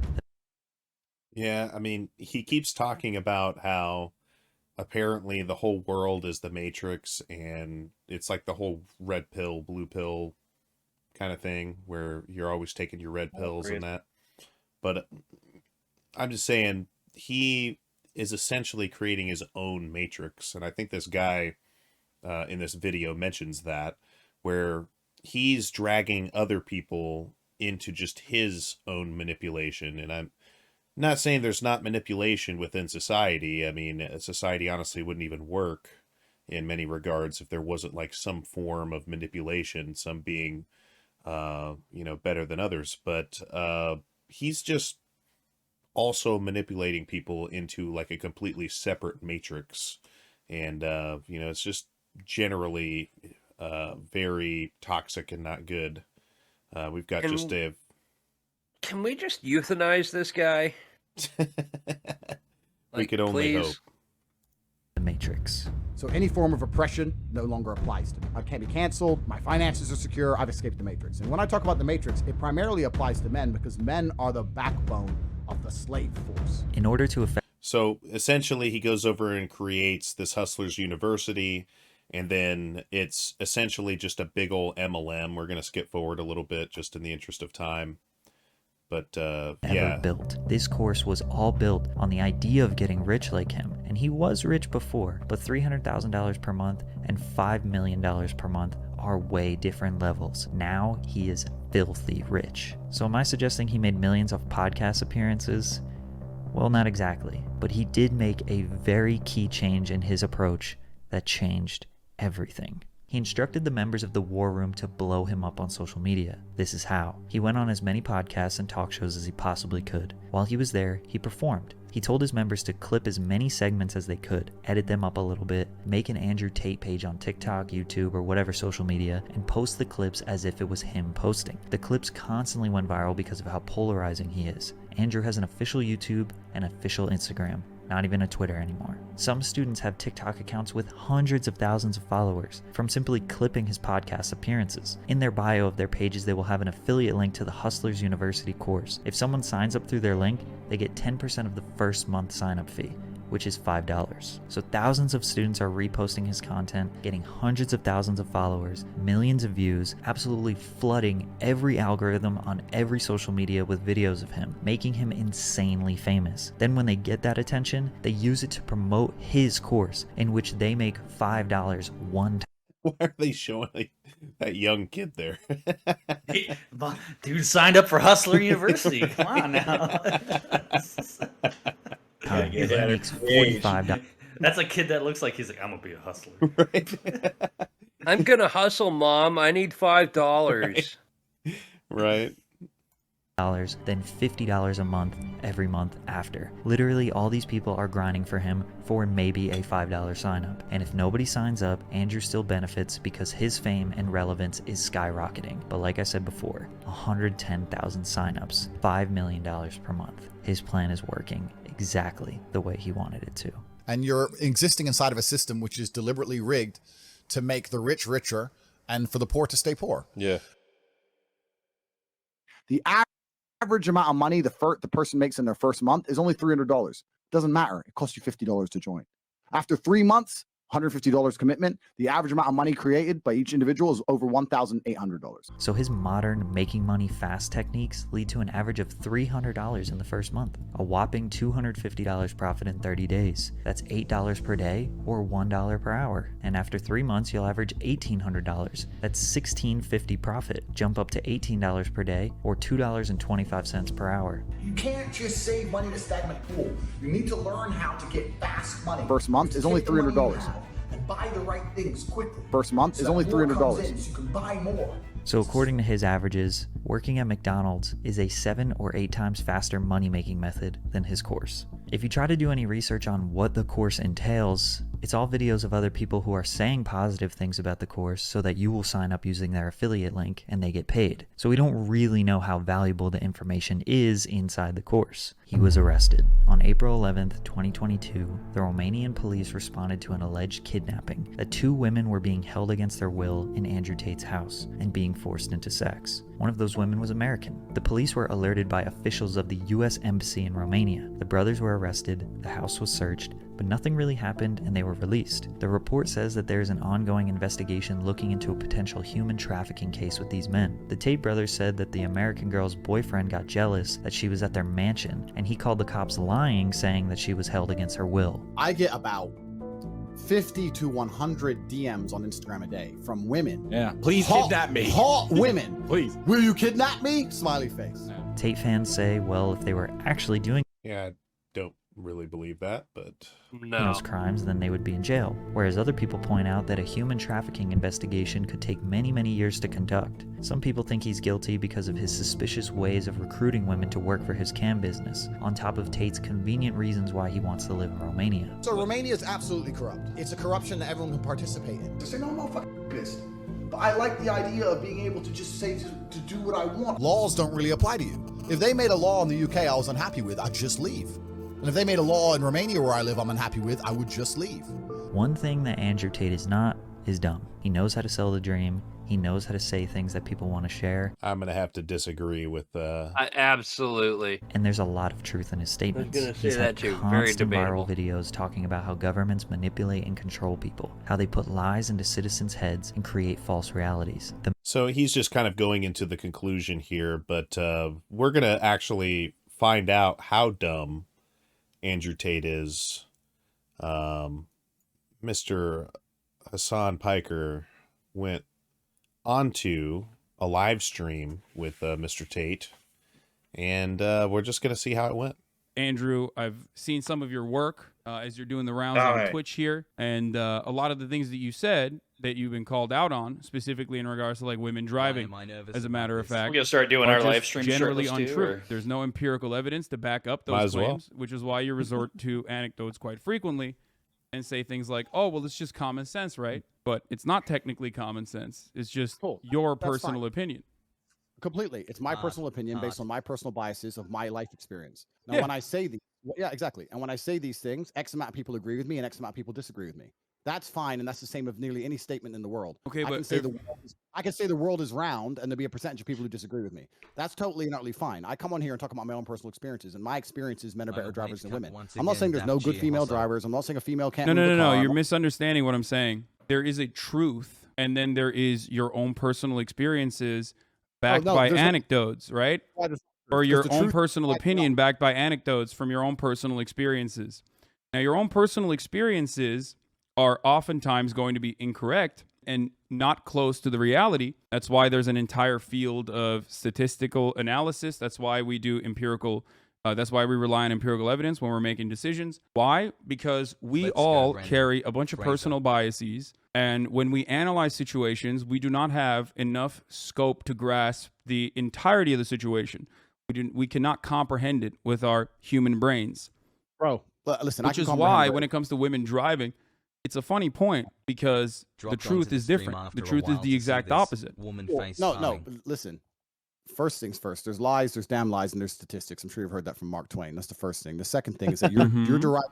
You can massage, yeah, you can massage numbers, but You're deriving your truth from an internet study. That's fine. You can derive your truth from an internet study on a bunch of different things. The truth of life is the truth that you experience as an individual. That is the only truth that we all live within. You live within your truths, I live within my truths, because these are the truths I've experienced as an individual. If certain things happen to you over and over and over and over and over again, but the truth on the internet says it's not true, that doesn't mean that your experiences are any less real. So one thing that I'm going to mention, and Hassan is not a man of science, but I just have to, I've already watched this and I have to interject. What he's talking about is he's trying to kind of like throw this aside as like being an internet study or something like that, or it's just like shit on the internet. No. This is not just shit on the internet.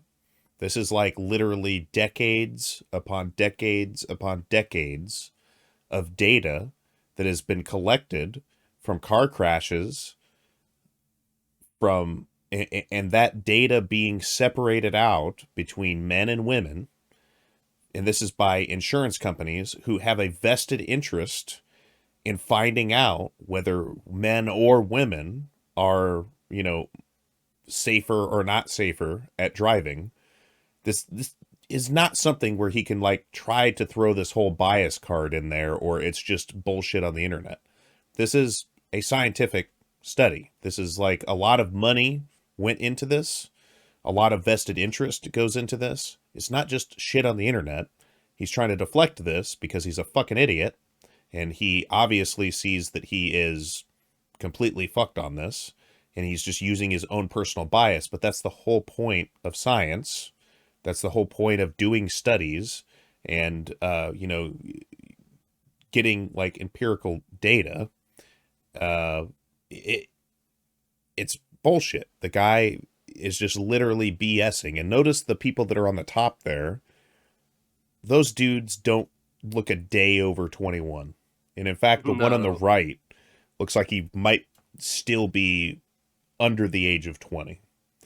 I'm just saying, actually, why are they even there though? So they run the stream. They run the stream. Oh, okay. Like they're a part of Hustlers University, like some of his cronies, essentially. Up there, and you're going to see this guy on the left, the top left, getting pissed because Hassan ain't going to back down from this complete grifter, piece of shit, and dumbass Andrew Tate, who keeps trying to deflect. And it's like, dude, he keeps saying, oh, well, you're just making the same point over and over again. Yeah, because Andrew's a fucking dumbass and will not concede that he's dead ass wrong. That's why they keep making the same point. So if you to come here and say the internet says X, especially your experiences can be real. You could be a statistical anomaly, as a matter of fact. You can be one of those people, but more often than not, I don't want to talk to you because I keep letting you talk and you're finishing your point and I'm trying to talk. So okay, go ahead. I'm going to. The fact that you're going on the internet, finding some study and saying that this is the truth, especially after the age of COVID and all the fucking truth we were told with that garbage, you want to sit here and say, oh, the internet said X. I'm sure the internet did. I'm talking about my personal experiences, and some people agree with me and some people do not. That is perfectly fine. Don't give a fuck if people agree with me or otherwise. People are listening to me and they're either agreeing with me or but not. you're still wrong, and that's the problem. I mean, there's a lot of people that think that because it's their own personal experience that there's more truth in that than like statistical analysis. So essentially, this is the Big Lebowski argument of, well, that's just like your opinion, man.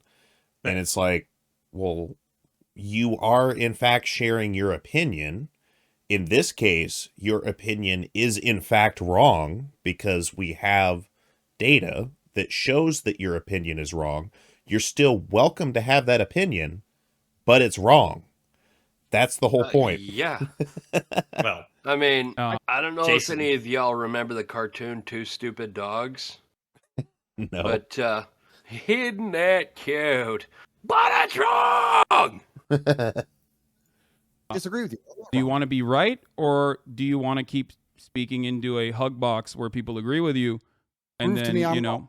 well, if you just completely devalue empirical evidence, actuarial sciences, the entirety of the insurance industry that relies on making these sorts of calculations to ensure that these quotes are as profitable as possible, which ends up charging men higher rates than women, as a statistical likelihood that men are more dangerous drivers than women across the board and get into more car accidents across the board. If you're going to look at all of that and say it doesn't matter because that does not correspond to my own personal experiences, then you're silly. You're being silly. You're being a silly person. If everyone thought like you did, right, we would have no Billy. scientific achievements on this planet. Great We'd big still old be living inside a silly. fucking cage. It's so silly. So one thing I just noticed that woman in the background isn't even wearing headphones, so like they can't even hear any of this. She's just kind of there. Just hanging out, but not like actually listening to it. She could have earbuds in. I mean, her hair's one of the only I guess. She's one of As much as one of his OnlyFans people. She might also just be a paper cutout. We don't. I guess she just. She is. Oh, disproven immediately. Myth busted. Green screen lady. I mean, that's just your opinion, man. Right. I mean, she has all the personality of a cardboard cutout, just like the rest. Prove to me she's real. Right. Okay, of Jason, Liver hit King play for 10 personally, seconds. I don't think that that would be a good planet to live on. There, I'm she's pretty real. happy for, I don't know, all the medical achievements, all the scientific achievements that we have reached. And at the heart of all of that, all of those accomplishments lies an understanding of arriving at the truth through empirical evidence. You done? Yeah. Cool. In my personal experiences, all of the car crashes I've been involved in, all the times my car was hit, and all the negative experience I've had on the road, women were at fault. That is, now you can sit here and say the insurance claims say that. I never said the insurance claims don't say that. I'm saying that I am not comfortable with women driving because of my personal experience. Those are my personal experiences. You can drag up all the empirical evidence in the world you want to try and drag up. Anyone with a brain knows how that aids the world agendas anyway. I don't want to go too political on a stream that's going to get taken down. So I'm not saying that I can't find a female race car driver. I'm not saying that. That's not what I'm women are- saying either.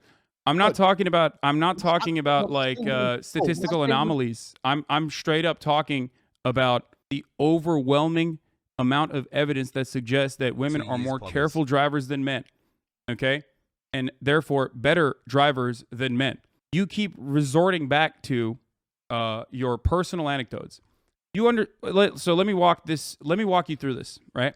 Brother, do you agree that human beings have biases? Do me a favor. Okay. But hey, I respected your time. Do you want to answer my question? Do you believe that human beings have biases? Oh, absolutely. We're all biased. Okay. Completely.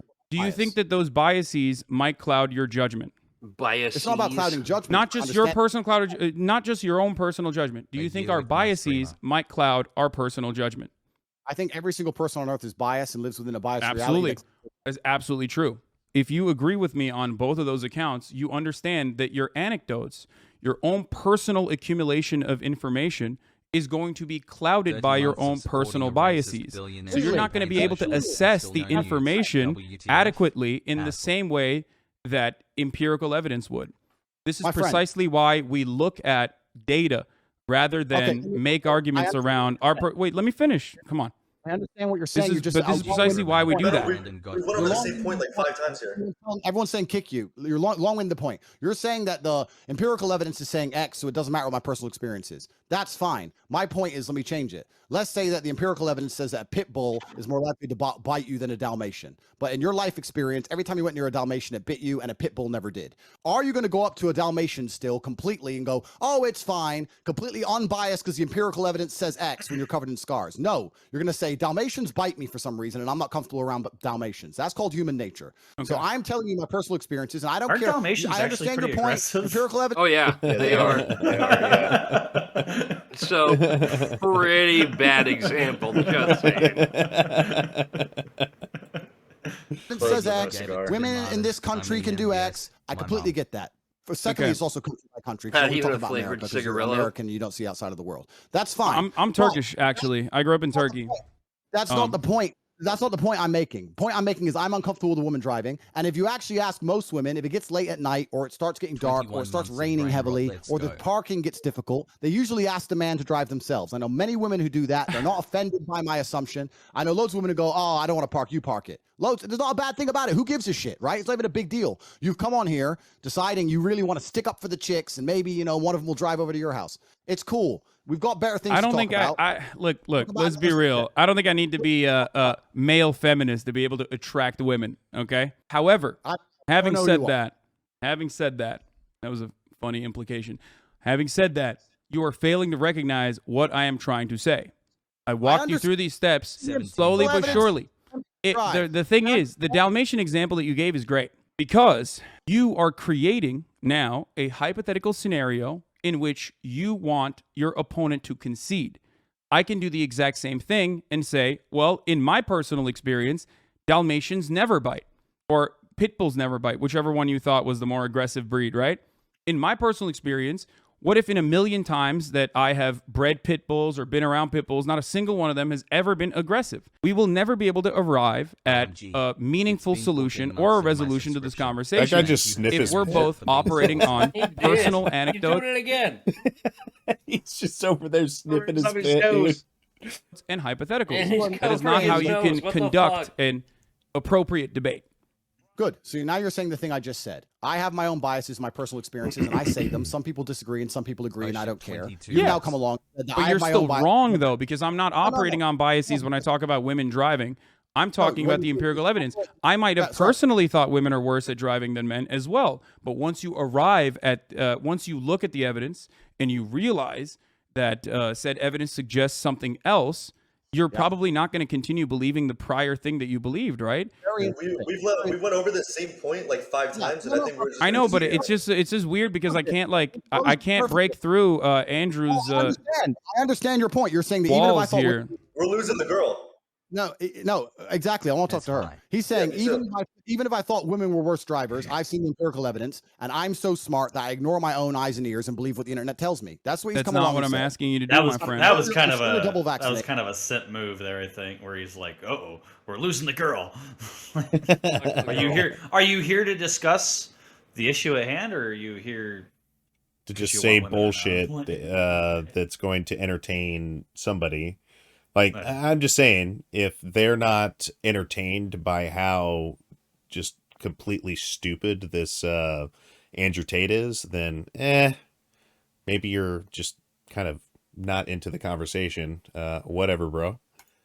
It all makes sense to me now. You believe what you're told to believe. You don't believe your own eyes. You don't believe your own ears. And that's what you're going to sit here and talk about empirical evidence that you found on Google. Cool. If you believe everything that's on Google, that is your prerogative, my friend. And if you think that makes you sound smart in the modern world after the 3 years we've just been through, to say that I read a piece of paper that tells me to believe X, so I believe X, and I ignore my own personal experiences. And you think I'm not asking you to ignore your own personal experiences. I'm simply asking you to look at the data. So let's change the subject because you've just proven your point. Okay. Andrew, do you believe? Well, you didn't really prove anything, but it's cool. Do you believe the Earth is flat, or do you believe the Earth is spherical, round? Aldi has his headphones on. Oh, he took his headphones off. He gets very stressed sometimes, and Yeah, it's cool. It's important. Sometimes you can't take the heat. Sometimes you can't take the heat, so you gotta get out of the kitchen a little bit. Andrew, do you believe the Earth is flat or round, spherical, globe? Round. You believe it's round, right? But when you walk outside, it feels like it's flat. Brother, and I it looks flat, it feels flat, but you believe it's round. Why do you believe the Earth is round? Because I have personal experience that would prove to me that the Earth is round. Oh, you have personal experience. What happened? Did you go up to the fucking moon? Is that how you figured it out? Actually, I flew up into space and I looked down on Earth. That's crazy. Okay, you don't have to. Hey, listen, you don't have to concede on that point. But I think you and I both understand the importance of scientific, the importance of empirical evidence in that one, right? Or all our fun. Science. I saw him there, and I thought, wow, this guy, okay, he's gonna ruin the stream. We had a hot chick. Now you're here. Is that what you thought? Just chill out. Like, it's so what's up? Is it a little bit more difficult when I'm not like the traditional like SJW looking person? Is that why it feels like the stream is a little bit more ruined? No, it's not difficult. As a professional, I'll tell you the conversation we just had. Yeah, dude, you've been kicked in the face and stuff. Like, I'm sure you can handle little old me.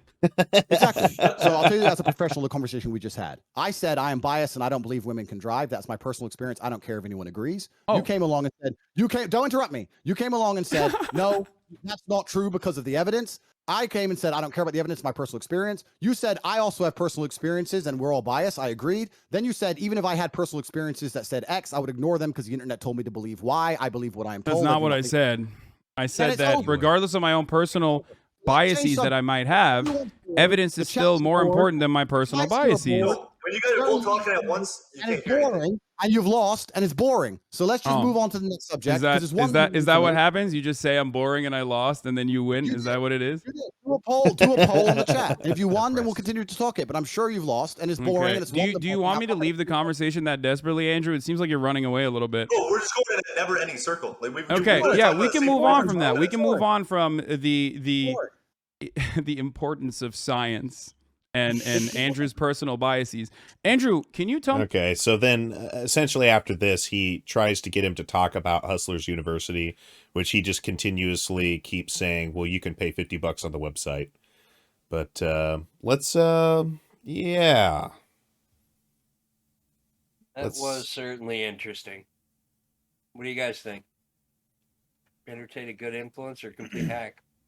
I mean, I think we just need to realize that Andrew Tate is probably, or I'm sorry, Andrew Taint, probably has some knowledge that we don't have, and all those statistics are wrong. His personal experience is probably a little bit more valid. Yeah. I mean, I'm going to disagree on that on the basis that, well, you know, the old saying that the rich are out of touch. I mean, it seems like dude's out of touch with reality as a whole, not just with popular culture, social situations. I mean, he has been kicked. He has been kicked in the face. So he may just... Yeah. So, I mean, seriously though, I can tell that dude owns at least one blow up doll. No. Yeah. Lifelike. Probably the Sasha Grey model. He's very much just a person that has his own personal beliefs, biases, what have you. And he is just in a position where he's like, this is where a lot of people are too, is like, if I'm going to argue something with you, I'm not in it to lose. I'm not in it to try and further my education or enlighten myself. I'm just going to attempt to make it so that you concede, and I am not going to concede. And I'm just trying to basically give myself like a confirmation bias. Like, everybody needs to agree with me. I'm right, you're wrong. And that's the stance he takes, which is, yeah. If confirmation bias were a person, yeah, right, it would look like a broken condom. Well, yeah, that certainly made me feel extra dirty talking about the scumbag Andrew Tate. Yeah. So I can think of at least one palette that needs cleansing. Yeah, I definitely agree. So let's go over and take a look at a few palette cleansers here, and then we'll get to the brief end. We might have to cut out a few videos, but yeah, let's get this a look here first.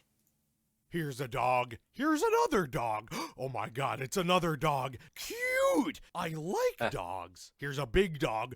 Here's a small dog. This dog is two dogs. This dog is a dog. Can you believe that this thing is a dog? Me neither. This dog likes carrots. This dog will eat anything except for dog food. This dog is very overweight. Whoops, never mind. He just lost 50 pounds. You missed it. Count the dogs.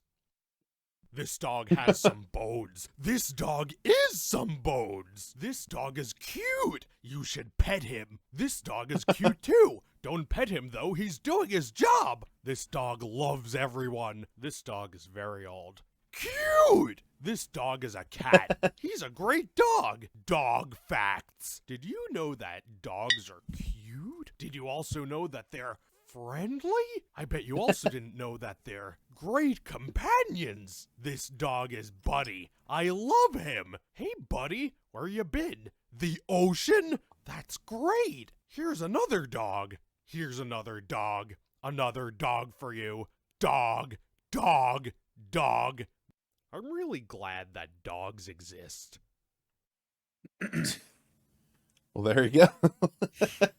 I think there's something wrong with my dog. I just want to mention when I got home today, pulled into my garage, and I always back into it, and backed in, put the car in park, and I look up, and there was a dog.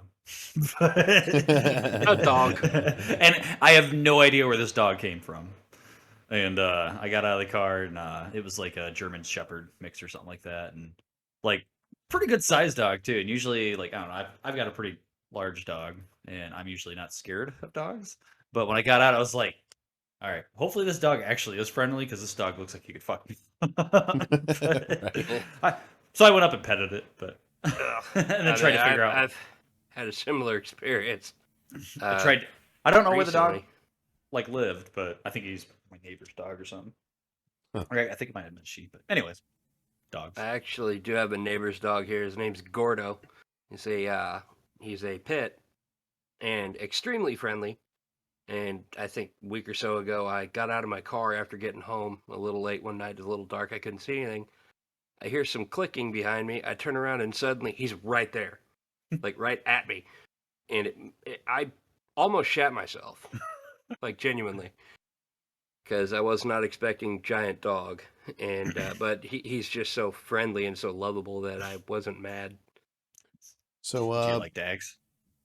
So this next clip here is actually with supposedly a bunch of randoms in CS:GO. Is this the real life? That is loud. Is this just fantasy? My bad. Man, fuck. Caught in a landslide. No, Oh, just reality. Oh yeah, that's it. A secret. What is that skin? Open your eyes. Look up to the skies and see. I'm just a poor boy. I need no sympathy. Easy come, easy come. Little love, little love. And hit me where the wind blows. Really matters to me.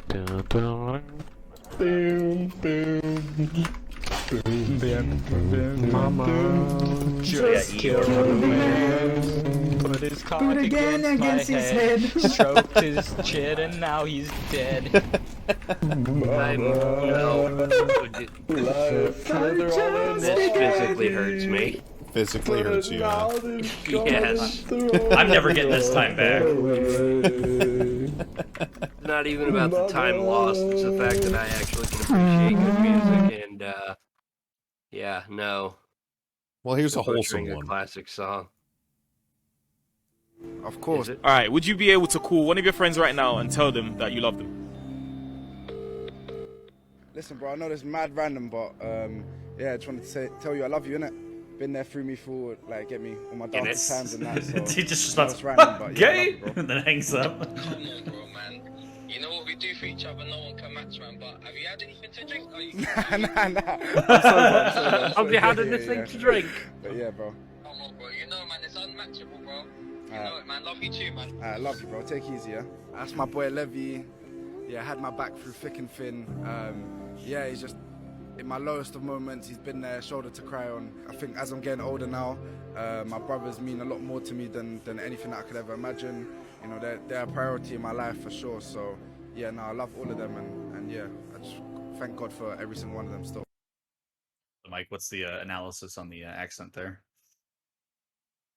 Probably Lower Kensington, maybe a bit Geordie. So this one here is how to build a PlayStation 4. Duct tape 2 PlayStation 2s together. Oh, this is how to basic, isn't it? Whoa. Oh, he's gonna smash eggs all over there right now. Oh, definitely. Is he wearing underwear or something? Honestly, so the video for me is out of sync.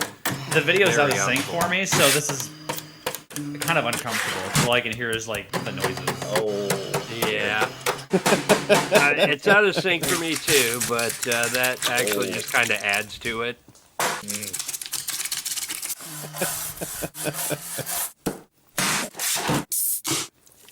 That's okay.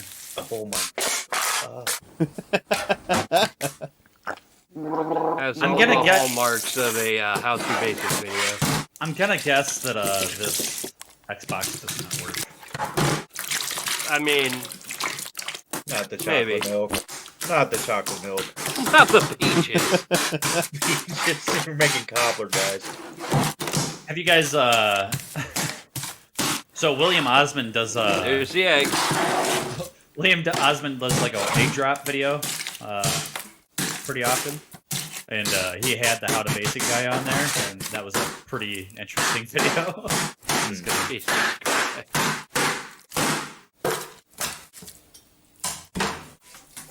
beating his meat. Dolphin noise. Cow, chicken. What was the point of that? I don't know what's happening. At what point is this just wasteful? What, salmonella? I mean,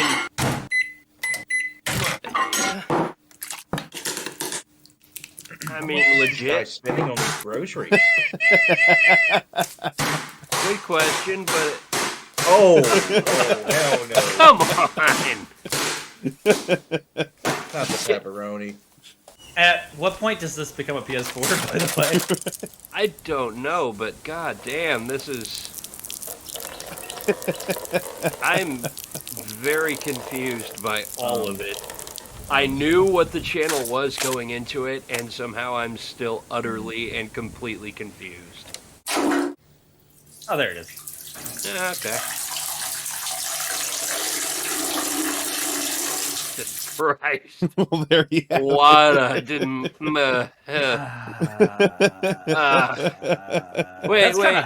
That's kind of foamy, so I'm kind of concerned. Yeah, it's apple I'm thinking juice. it might be It's apple actual juice. tea. It's apple juice. Apple juice don't foam It's too like that, foamy. Travis. No, it does. It does.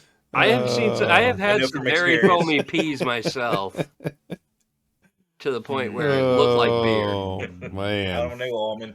I don't know. Well, that was But it the was last react there. Again, I'm just gonna say it.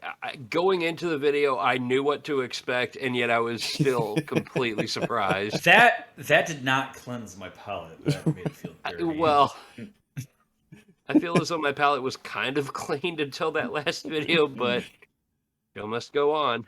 Well, but first, we have to have a quick ad from our totally real sponsor. Ooh, Are you ready? Big Shadow Legends? Are you ready, Travis? I sure am. So, Great hey, show. Jason, have you ever modified a structural beam to put in a ceiling fan? I haven't, but that would be genius. I've got a question for you. Go ahead, shoot. Have you ever remodeled a bathroom to also be a staircase? No, but that does sound dreamy. Well, if either of those questions get you hot and bothered, then you should consider checking out our Vague Associate Landlords Anonymous. VALA for short. This is a landlord social club where you can talk about all the cockroaches and various other critters that you've painted over. You can also discuss the 17 apartments you own that have leaky faucets, yet you still charge $800 a month rent for. Act now by signing up on the official website, landlordingisn'tarealjob.com, and you will get a free pair of New Balance kicks, white only, and only while supplies last. Join VALA today because not everyone can appreciate a fresh coat of paint equaling a rent hike. Well, that ad was certainly interesting. Thanks to the partners for providing us with that sweet ad revenue. Gotta love VALA. Our last topic tonight is going to be a real cringe fest, so buckle in. We're going to discuss CPAC cringe. CPAC, or the Conservative Political Action Conference, has been held every year since 1974. This year in particular, though, the conference took a bit of a strange tone, and we really need to take a look at the craziness that happened. So, for starters, they mainlined a straight-up fascist, and I'm not just saying that hyperbolically or anything like that. This is a real sense of the word, a fascist. And we're going to take a look here at a video of essentially him getting a standing ovation at the Republican convention. Today, a room full of Republicans gave Hungary's authoritarian leader Viktor Orbán a standing ovation for saying this. Family ties shall be based on marriage or the relationship between parents and children. To sum up, the mother is a woman, the father is a man, and leave our kids alone. Oh, Transgender and leave our kids alone. Full stop. End of discussion. Said this. Progressive liberals didn't want me to be here because they knew what I would tell you. Because I'm here to tell you that we should unite our forces. Jason. Is there supposed to be a video with this? Say what? Is there supposed to be a video with this? Yes. You did not switch the screen. Oh, my bad. I was Well, a little you heard, confused well, for a you, second. you heard but what he said. You don't need to put a face. Okay, he looks exactly like I expected him to look. So that's what he looks like. Sorry about that. I forgot to switch the scene. But yeah, it was just that guy saying that. I think that is all the comments. The rest are commentary. So before you move that picture, just want to point out, if you've ever seen NCIS, he looks like the fat version of Jethro. He does. The parted hair in the middle and everything. A close ally of the Hungarian Prime Minister Viktor Orban has resigned, comparing his recent comments on race to the Nazi era. Mr. Orban had described Western Europe as a mixed-race world, saying Hungarians should only mix with other Europeans. Live to Nick Thorpe now, who joins us from Budapest. Nick, good to see you. Viktor Orban often talks about race, but has he ever taken it this far? Not quite, no. He does seem to have gone further this time. He's often spoken in the past about Hungary as a culturally homogenous country, but not so much as an ethnically homogenous country. And what's, I think, sort of made this particular advisor to him, she's actually the Commissioner for Social Inclusion. She's of Jewish background herself. What made her explode and hand in her resignation is that really he went much further. He seemed to be suggesting that Hungary is somehow ethnically pure, or that at least ethnically, racially wise, that Hungarians should not mix with people from outside Europe. And clearly that's gone further than he has before, and it was just too much for this particular minister. So it's so some kind of concerning things, but he wasn't the only one. In the Senate every day, I represent 30 million Texans, and my job, it's like the old Roman Coliseum, where you slam on a breastplate and you grab a battle axe and you go fight the barbarians. Or mixed analogy. Or you run off to Mexico or your vacation home. Right. It is a target-rich environment. We are at war. We're at a political and ideological war. You can say anything else you want about it, but we're at war. Think about after high noon on the 20th of January 2021, when an illegitimate imposter took over 1600 Pennsylvania Avenue and took over an administration. Now we've got a little bit of Lauren Boebert. What freedom sounds like, CPAC! It is so good to be in a room full of patriots who love freedom, who love this country, and who love the greatest president in my lifetime, Donald J. Trump. In fact, who out there like myself loved him and supported him She as has a president very pointy chin. before anyone else? Back in 2016, when he came down that escalator and won our hearts.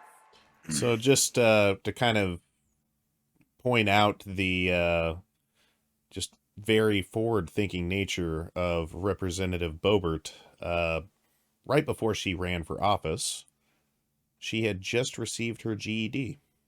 So good for her, I guess. It shows.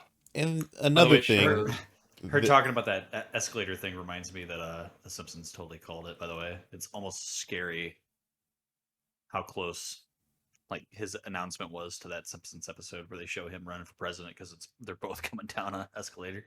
Right. Anyways, sorry. So there was a little bit of theater at the CPAC conference. There was a gentleman here that was in a fake cell. Over here, he's not actually crying, but he's like doing a prayer. But ultimately, he was just there fake crying for hours on end to kind of symbolize the straight up, insurrectionists that are being put into jail for being a part of an insurrection, which kind of it has a ramification. And the ramification being, they don't take it seriously. They think it's complete BS that these people have been put in jail, and they feel as though they should have sympathy for these people who were literally beating cops and rioting and knocking down doors and stealing podiums and chanting "Hang Mike Pence," etc. Those who trespass against us, and lead us not into temptation, but deliver us from evil. For Thy is the kingdom, the power, and the glory, yours now and forever. Jesus, we trust in you. Saint Michael the Archangel, defend us in battle. Be our protection against the wickedness and the snares of the devil. May God rebuke him, we humbly pray. And do Thou, Prince of heavenly host, by the power of God, cast into hell Satan and all evil spirits, release this bondage that's going on in our country and upon Brandon. In Jesus' name we pray. Brandon, they still in their fucking prayers can't even say the guy's name because they're afraid to. Wow. Amen. Amen. Thank you, Jesus. Thank you, They need to play the Pornhub music. Lord Jesus. All right, so lastly here, before we have our discussion, we've got some more of Marjorie Taylor Greene. Congresswoman, just take the temperature of the nation for us right now. Big midterm coming up this November. How you Cannot turn that up any I'm louder. excited. I think Republicans are going to take back the majority. So I think what we've seen, what just happened in Arizona, Carrie Lake winning her primary, who I endorse, Blake Masters winning his primary, I endorsed him, as well as many other great candidates that are winning. I think it shows that there's a hunger and an appetite for a new Republican Party. And you bring that up, the new Republican Party. There are those pundits and experts who are concerned that new Republican Party can't win the middle, can't win the moderate voters. What do you say to those points? Well, that's the lie coming from the consultants in Washington, okay? That's the same people that live at 30,000 feet and don't understand what people really want on the ground. Those are the same consultants that said, oh, there's no way Virginia will ever flip red. And they still don't understand the fact that Virginia did turn red because there was a trans teenager, a boy, that was raping girls in the girls' bathroom. You see, that's how disconnected those consultants in Washington, D.C. are from what people really think and feel on the ground. So, you know what I have to say to them? I can't wait to see November happen, and I can't wait to see them proved wrong. You, just like the 45th president, have been very outspoken going after those members in Congress who are Republicans but who voted in favor of impeachment. Peter Meyer just lost his race the other day. Are you concerned that by losing incumbency status in a district such as that, opening the door for a Democrat to come in, is that something that concerns you, that a Democrat might take something like that? No? No, well, I mean, they did redistrict that district. I think it's like a D3 or something like that. But Republican primary voters made their decision, and they decided to vote Peter Meyer out because he didn't do the job they elected him to do in the beginning. Now, if people are going to say, oh, that's why we lost that district, again, that's a ridiculous way to think and talk. It's redistricting. It's now a Democrat district. So. Oh, they want to talk about redistricting as though I was going to say, did she try to just basically admit to gerrymandering there? Right. I'm actually waiting for a specific comment that she makes that's particularly troubling, so we're just going to have to get through this. That is the reality for that November election, but I really hope Gibbs pulls it out. I know I'll be supporting him, and the Democrats are doing such a bad job. Maybe a Republican will win a now Democrat district.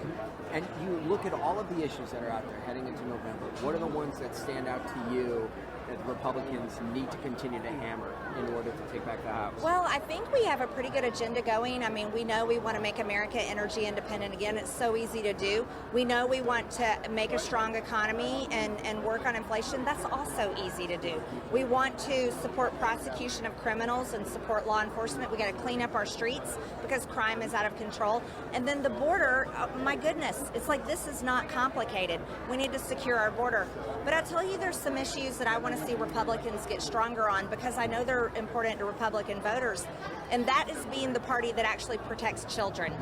Right now, this gender Save the confusion children. and these gender mutilation surgeries. So I just like to. Won't anybody think of the children? So I just want to just cut her claims off here before we continue. There's literally no cases whatsoever of these quote unquote gender mutilation surgeries for children, period. The consenting adults will have different top or possibly bottom surgeries. I would like to note again, consenting adults are the only ones getting these surgeries. Republicans, I feel like somebody told them about female circumcision, and they're trying to make it the same thing. Yeah, and that's definitely not at all what's happening. The most that ever happens with the consent of the parents is puberty blockers, which have no long-term effects whatsoever. All it does is just prevent, these, people from having any sort of like puberty changes or whatever. That's the only thing that happens. And once again, it's through the consent of the parents. Obviously the parents wouldn't do it if they didn't, have consent from their kids or whatever. So I'm just saying there's no such case, period, ever, period, that there's quote unquote gender mutilation surgeries that they like to call them that are happening to children. It's a complete lie. Does the right just seem to think that there's parents out there that are like, I'd rather you be male or female. Like they're forcing their children to. That's the whole thing that they say often, is that they honestly do think, and when I say they, I'm talking about political individuals like liars like Marjorie Taylor Greene and Lauren Boebert that we saw earlier, Ted Cruz, these people that get a lot of airtime. They like also like non actual political representatives, but political talk hosts like Ben Shapiro, Steven Crowder, Jordan Peterson, who's been in the news quite a bit lately, is also saying this. They are saying that there's this manipulation happening by educators and also by essentially the media, and this is somehow filtering to parents who are essentially like LGBTQ. They like to villainize them, saying that they are forcing this agenda, the gay agenda or the trans agenda, whatever they like to say for the particular talking point that they're talking about, are forcing this upon children. And it's just absolutely not the case. It's disgusting that they even mention this, but I wanted to address that before we continue, because I mean, she's going to go on with it, but just need to stop her right there, address it, and then we'll continue here. That they're wanting to perform, and they are performing on kids under 18 years old, is absolutely wrong. It is child abuse, and it needs to end. The puberty blockers and hormone treatments, that needs to end. It's not about judging people's sexuality. It's about protecting kids and stopping them from making a life-altering decision that's going to affect them for the rest of their lives, and it could affect them in really bad ways. Republicans have to step up there, and many of them in Washington are scared of that issue, but I'm not. I'm diving straight in for it, and I think they'll find out it's really important to voters. Looking ahead to 2024, just buttoning all this up, new poll is out which says about 1 in 2 Republicans don't want to see the 45th president run again. Also in New Hampshire, we saw 1 in 2 Republicans. Just say 50%, bro. Florida Governor Ron DeSantis was the preferred choice over the 45th president. Do you have any concerns about division in the party over the next 2 years? I'm not concerned at all. I'm kind of one of those that leans into those battles. I think that's what makes us stronger. So I'm excited for a primary. Of course, that may be one poll. I've seen a lot of other polls that have President Trump, 20 to 30 points ahead of everyone.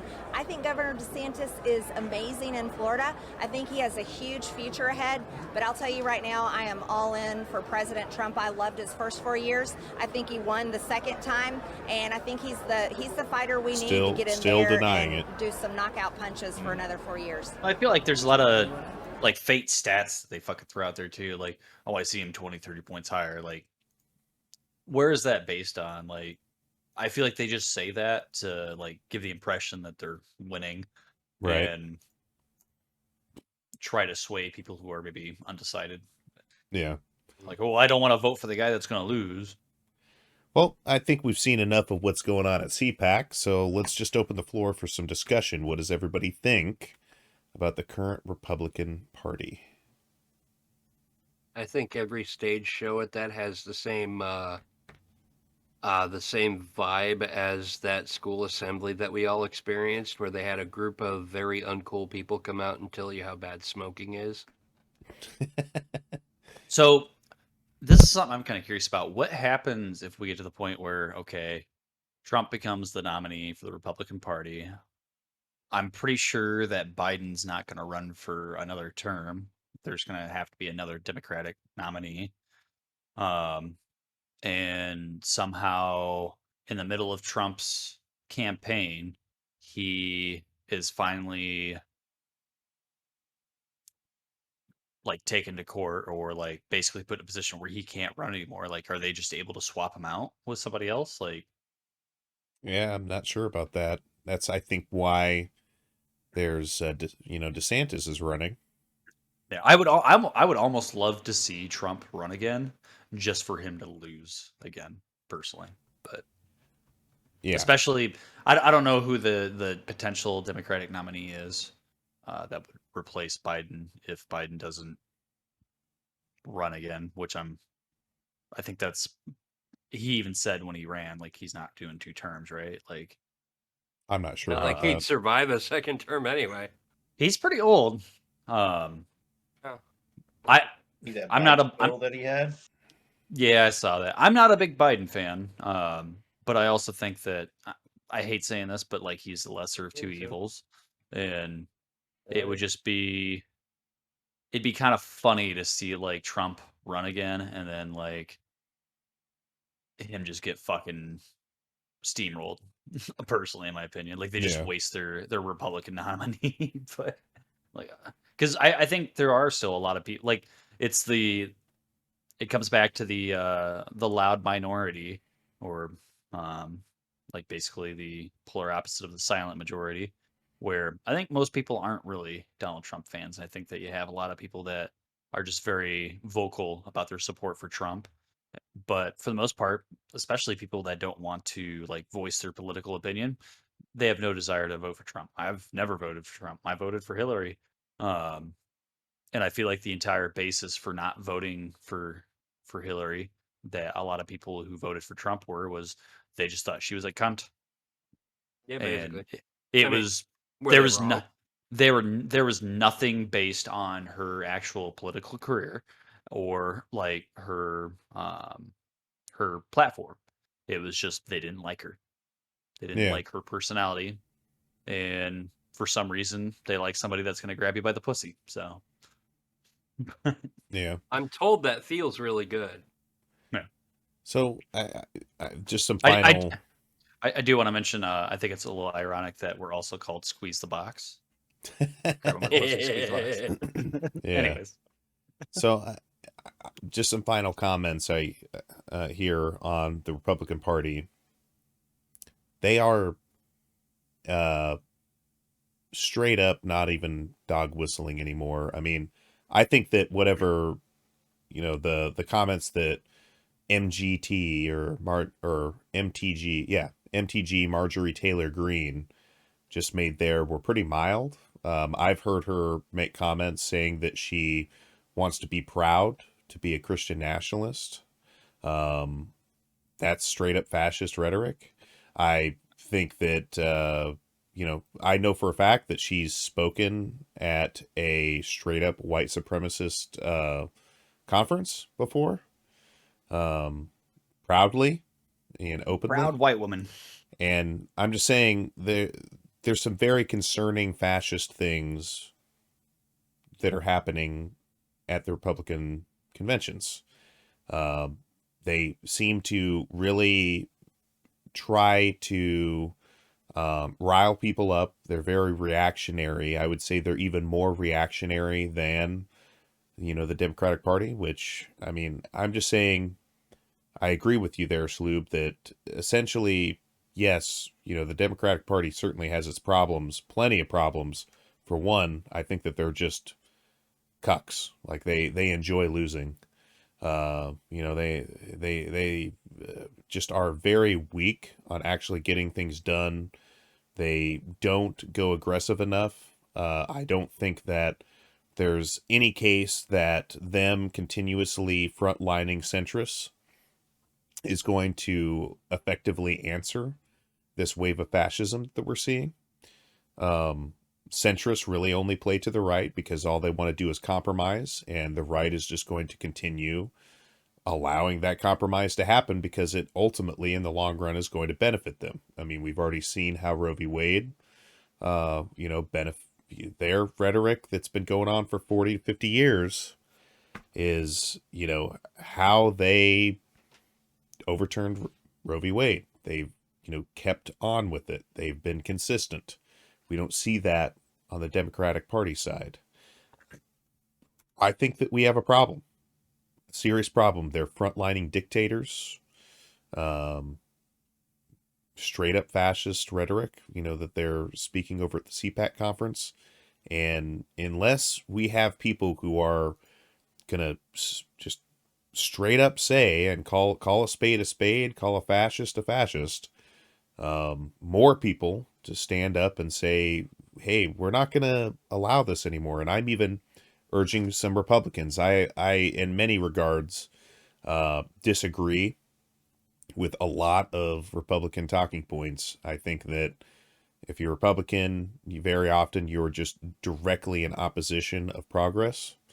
I can understand that sometimes you can get cut on the bleeding edge, so to speak, when it comes to the quote-unquote progressives. But I would just also have to say, if it weren't for progressives, we'd still be in a shittier world. We would not have progressed. That's like the whole point of progressives. They're the ones that are making that happen. Conservatives never make that happen. They always push back against progress. And, if I can understand that there's a balanced take there, some things that are, presented as progress aren't actually progress.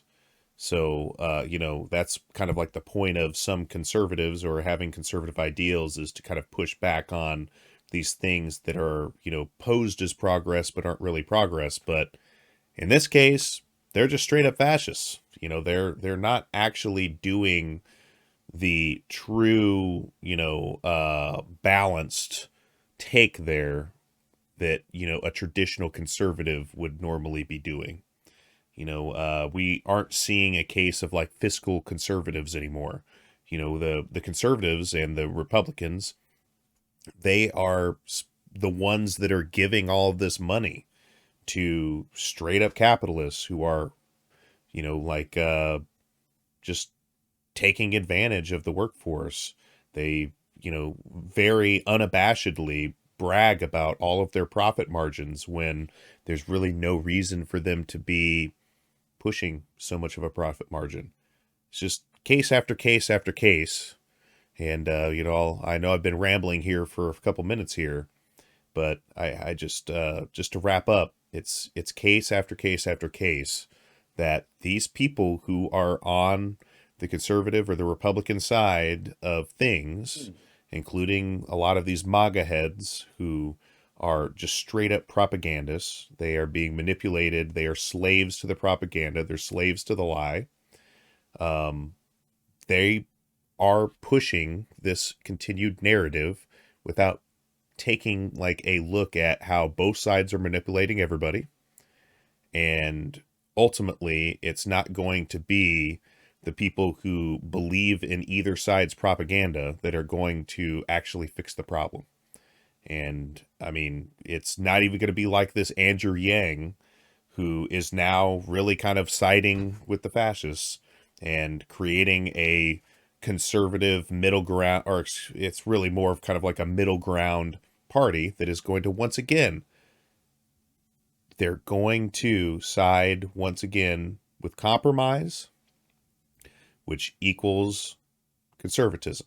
Like, compromising with fascism is not ever a good case to make. We must push back directly on this and not back down. That's, I guess, where it is. We just literally have to reject this.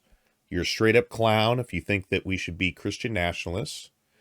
You're a straight up clown if you think that, you know, this transgender bullshit that you're claiming is actually happening when it's just not.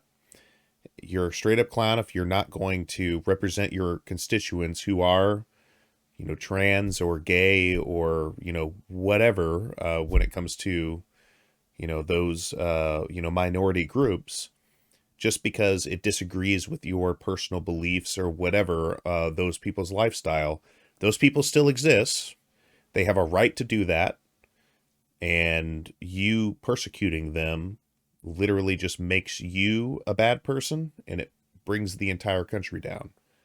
I don't see those same things happening on the Democrat side. I definitely see negligence very often, and I see kind of some stupidity or, you know, just some mismanagement on their end. But it really is kind of like the case of where we have to choose with a bunch of incompetent idiots and straight up fascists. And I'm sorry, I wish it was the case where I had other options. I'm always going to choose some incompetent idiots over fascists. Period. End of subject. Really wish there was other options, but that's the options that are given to me. It's a clothespin vote since I've even been in the voter base. Never has there been a case where I'm like, yes, I absolutely love that person and want to vote for them. This is where we're at. It's like we're voting like, well, he can't fuck it up that bad. Oh. How about now? Hold on here. Hello? Okay, Hello? sorry. You were muted on my end, sorry. Rude. I guess it's more of a case of like, well, he can't fuck it up that bad. At least not compared to like just having a fucking fascist in the office. So, right, like, would rather prevent that from regressing and just deal with a bumbling idiot for a couple of years. Sure. Who hopefully is only going to do one term. So, and we're just kind of facing an impossible situation. I mean, the Republicans are doing absolutely nothing to make themselves look good in any way in the past, like, I don't know, decade. Right. And I mean, being that it's a majority Republican ruling in the Electoral College, they're going to buy those votes anyway. So why is there even a presidential race? It's all set dressing at this point. Just say, okay, we're going to be Republican until somebody really fucks up, like openly, publicly, and irrevocably. And then we'll end up with something different. And then it's just going to be another matter of whether the government can turn their heads in a different direction for a while.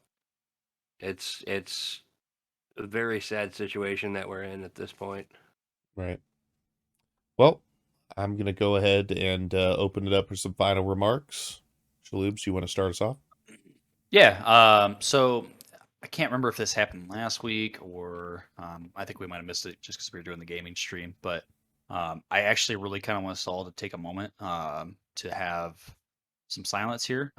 Pete Davidson and Kim Kardashian broke up, so let's go ahead and bow our heads in silence here for a moment for that relationship. And hopefully Kanye West is at peace now.